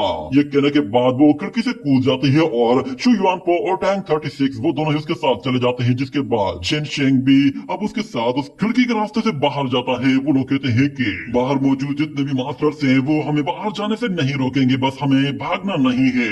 इतना कहने की देर थी कि उन्हें सामने बिशप दिखाई देता है, जिसे देखकर वो लोग थोड़ा सा डर जाते हैं और वो लोग कहते हैं यहाँ तो हमारा रास्ता रोकने के लिए बिशप खुद से आ गया है। और चेनशेंग वो बिशप से कहता है कि मैं यहाँ पर अपनी डिसाइपल को लेने के लिए आया हूँ ताकि हम लोग ग्रैंड एग्जामिनेशन में पार्टिसिपेट कर सके। ये सुनकर बिशप उन लोगों से कहता है कि अगर तुम्हें इसकी जरूरत है तो फिर हम तुम्हें नहीं रोकेंगे, मगर फिलहाल तुम इसे यहाँ से नहीं ले जा सकते। मैं तुमसे वादा करता हूँ कि जब ग्रैंड ट्रायल शुरू होगा तो मैं खुद इसे लेकर वहां पर पहुंच जाऊंगा। हमें इसकी आजादी को रिस्ट्रिक्ट करने की कोई जरूरत नहीं, मगर इसकी सेफ्टी सबसे ज्यादा जरूरी है। मुझे बताओ तुम इसके बारे में क्या कहते हो? तो चेनशेंग कहता है कि ये बहुत ही अच्छा आइडिया है, मैं इसके लिए अब बिल्कुल बेफिक्र हो जाऊंगा। मगर बिशप कहता है तुम शायद अभी भी नहीं जानते कि तुम्हें यहाँ पर क्यों बुलाया गया है। तो चिनशेंग कहता है कि अगर डिटेच पैलेस वो लुबुलुओ को किसी तरह भी तंग नहीं कर रहा, ना ही उसके ऊपर कोई रिस्ट्रिक्शन लगा रहा है, तो फिर इसका मतलब ये है कि आप लोग यहाँ पर मुझे लाना चाहते थे। तो बिशप कहता है कि तुम काफी समझदार हो, पर मैं तुम्हें बता दूं कि हम लोगों ने तुम्हारे लिए एक स्पेशल ट्रायल ऑर्गेनाइज किया है। जिस पर चिनशेंग कहता है कि ट्रायल, किस किस्म का ट्रायल? तो बिशप कहता है कि वो ट्रायल बहुत जल्द शुरू होने वाला है, तुम जैसे ही लिव वर्ल्ड से बाहर जाओगे तो तुम्हें सब कुछ पता चल जाएगा। इतना कहने के साथ ये सीन यहीं पे ही कट हो जाता है। अगले सीन में हमें दिखाया जाता है कि वो लोग जैसे ही उस लिव वर्ल्ड से बाहर आते हैं तो वो लोग देखते हैं कि वहाँ पर स्टेट परसेप्टर ग्राउंड में बहुत सारे डिसाइपल्स जमा हो गए हैं। जिस पर टैंक 36 कहता है कि आखिर ये लोग यहाँ पर क्यों आए हैं, क्या ये लोग यहाँ पर हमसे लड़ना चाहते हैं? मगर जब वो लोग उस ग्राउंड में जाते हैं तो कोई भी उनसे लड़ने के लिए तैयार नहीं था, ना ही कोई उन पर इंटरेस्ट ले रहा था। मगर एक डिसाइपल कहता है कि नेशनल अकेडमी के डिसाइपल्स भी यहाँ पे मौजूद है। कितने शर्म की बात है कि ये स्टेट परसेप्टर में घूम रहे हैं। और वांशु फैमिली का सेकंड यंग मास्टर तो देखो यहाँ पे अकेला क्या कर रहा है। ये एक बेकार सी नेशनल अकेडमी का सहारा ले रहा है। ये सुनते ही टैंक 36 फौरन से अपनी सूट बाहर निकाल लेता है। जिस पर वहाँ मौजूद डिसाइपल कहता है अच्छा तो तुम लड़ना चाहते हो। मगर वहाँ मौजूद दो लड़कियां आपस में बातें कर रही होती हैं और कहती है कि किनयुन रैंकिंग को अपडेट किया जाने वाला है। और यहाँ पे मौजूद जितने भी लोग जमा हुए हैं वो उस रैंकिंग को देखने के लिए जमा हुए हैं। जिसके बाद वो वहाँ मौजूद सब लोगों से कहती है कि क्या तुम लोगों को शर्म नहीं आती कि तुम लोग यहाँ पर लड़ाई करने के लिए आए हो? तुम लोगों को तो किनयुन रैंकिंग को देखने में इंटरेस्ट लेना चाहिए। अगर यहाँ पर कोई भी शख्स लड़ाई करता है तो मैं यकीन के साथ कह सकती हूँ कि वो शख्स किनयुन रैंकिंग में कभी भी क्वालिफाइड नहीं कर सकता। इतना कहने के बाद ऊपर हमें ग्रीन एनर्जी दिखाई देती है, जिसके साथ हम लोग वहाँ पर क्लाउड्स के बीच में बहुत ज्यादा लाइटनिंग को आते हुए देखते हैं। और उसके साथ हमें वहाँ पर एक एल्डर की भी आवाज सुनाई देती है जो कि उन लोगों से कह रहा होता है कि इस कॉन्टिनेंट में हर जगह जीनियस भरे पड़े हैं, मगर हर जीनियस को अपनी शुरुआत बिल्कुल जीरो से करनी पड़ती है। हमारे ट्यानजी पवेलियन ने ये रैंकिंग सिर्फ और सिर्फ हमारे कल्टीवेटर्स के लिए ही रखी है।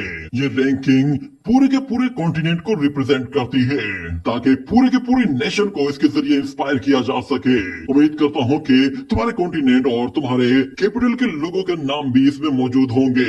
इतना कहने के बाद हमें वहाँ पर बहुत सारे टोकन दिखाई देते हैं और उनके साथ वहाँ पर एक ट्यानजी पवेलियन मास्टर भी अपीयर होता है, जिसे वहाँ मौजूद सारे ही लोग ट्यानजी एल्डर कहते हैं। मगर वो लोग ये देखकर भी हैरान होते हैं कि ये टाइम तो रैंकिंग को अपडेट करने का टाइम नहीं है, फिर यहाँ पर इस रैंकिंग को क्यों चेंज किया जा रहा है? वहाँ मौजूद डिसाइपल ये समझ रहे थे कि शायद ब्रदर सुमो वो अपनी कल्टीवेशन को बहुत ही तेजी से आगे बढ़ा रहे हैं, तो शायद उनकी रैंकिंग वो अब काफी हाईएस्ट लेवल पर आ चुकी होगी। मगर हमें जब उस रैंकिंग को दिखाया जाता है तो वहाँ पर ब्रदर सुमो वो 33 रैंकिंग पे आता है, जिसका मतलब ये है कि वो टैंक 36 से ऊपर के लेवल में है। और लगता है शायद उन्होंने अपनी न्यू कल्टीवेशन के बाद अपनी रैंकिंग को काफी हाईएस्ट लेवल तक ले जाना है। मगर यहाँ पर ट्यानजी एल्डर वो सब लोगों से कहता है कि तुम लोगों को देखकर अच्छा लग रहा है कि तुम लोग अपनी रैंकिंग को देखने के लिए इतने ज्यादा क्यूरियस हो और यहाँ पर काफी टाइम से खड़े हुए हो।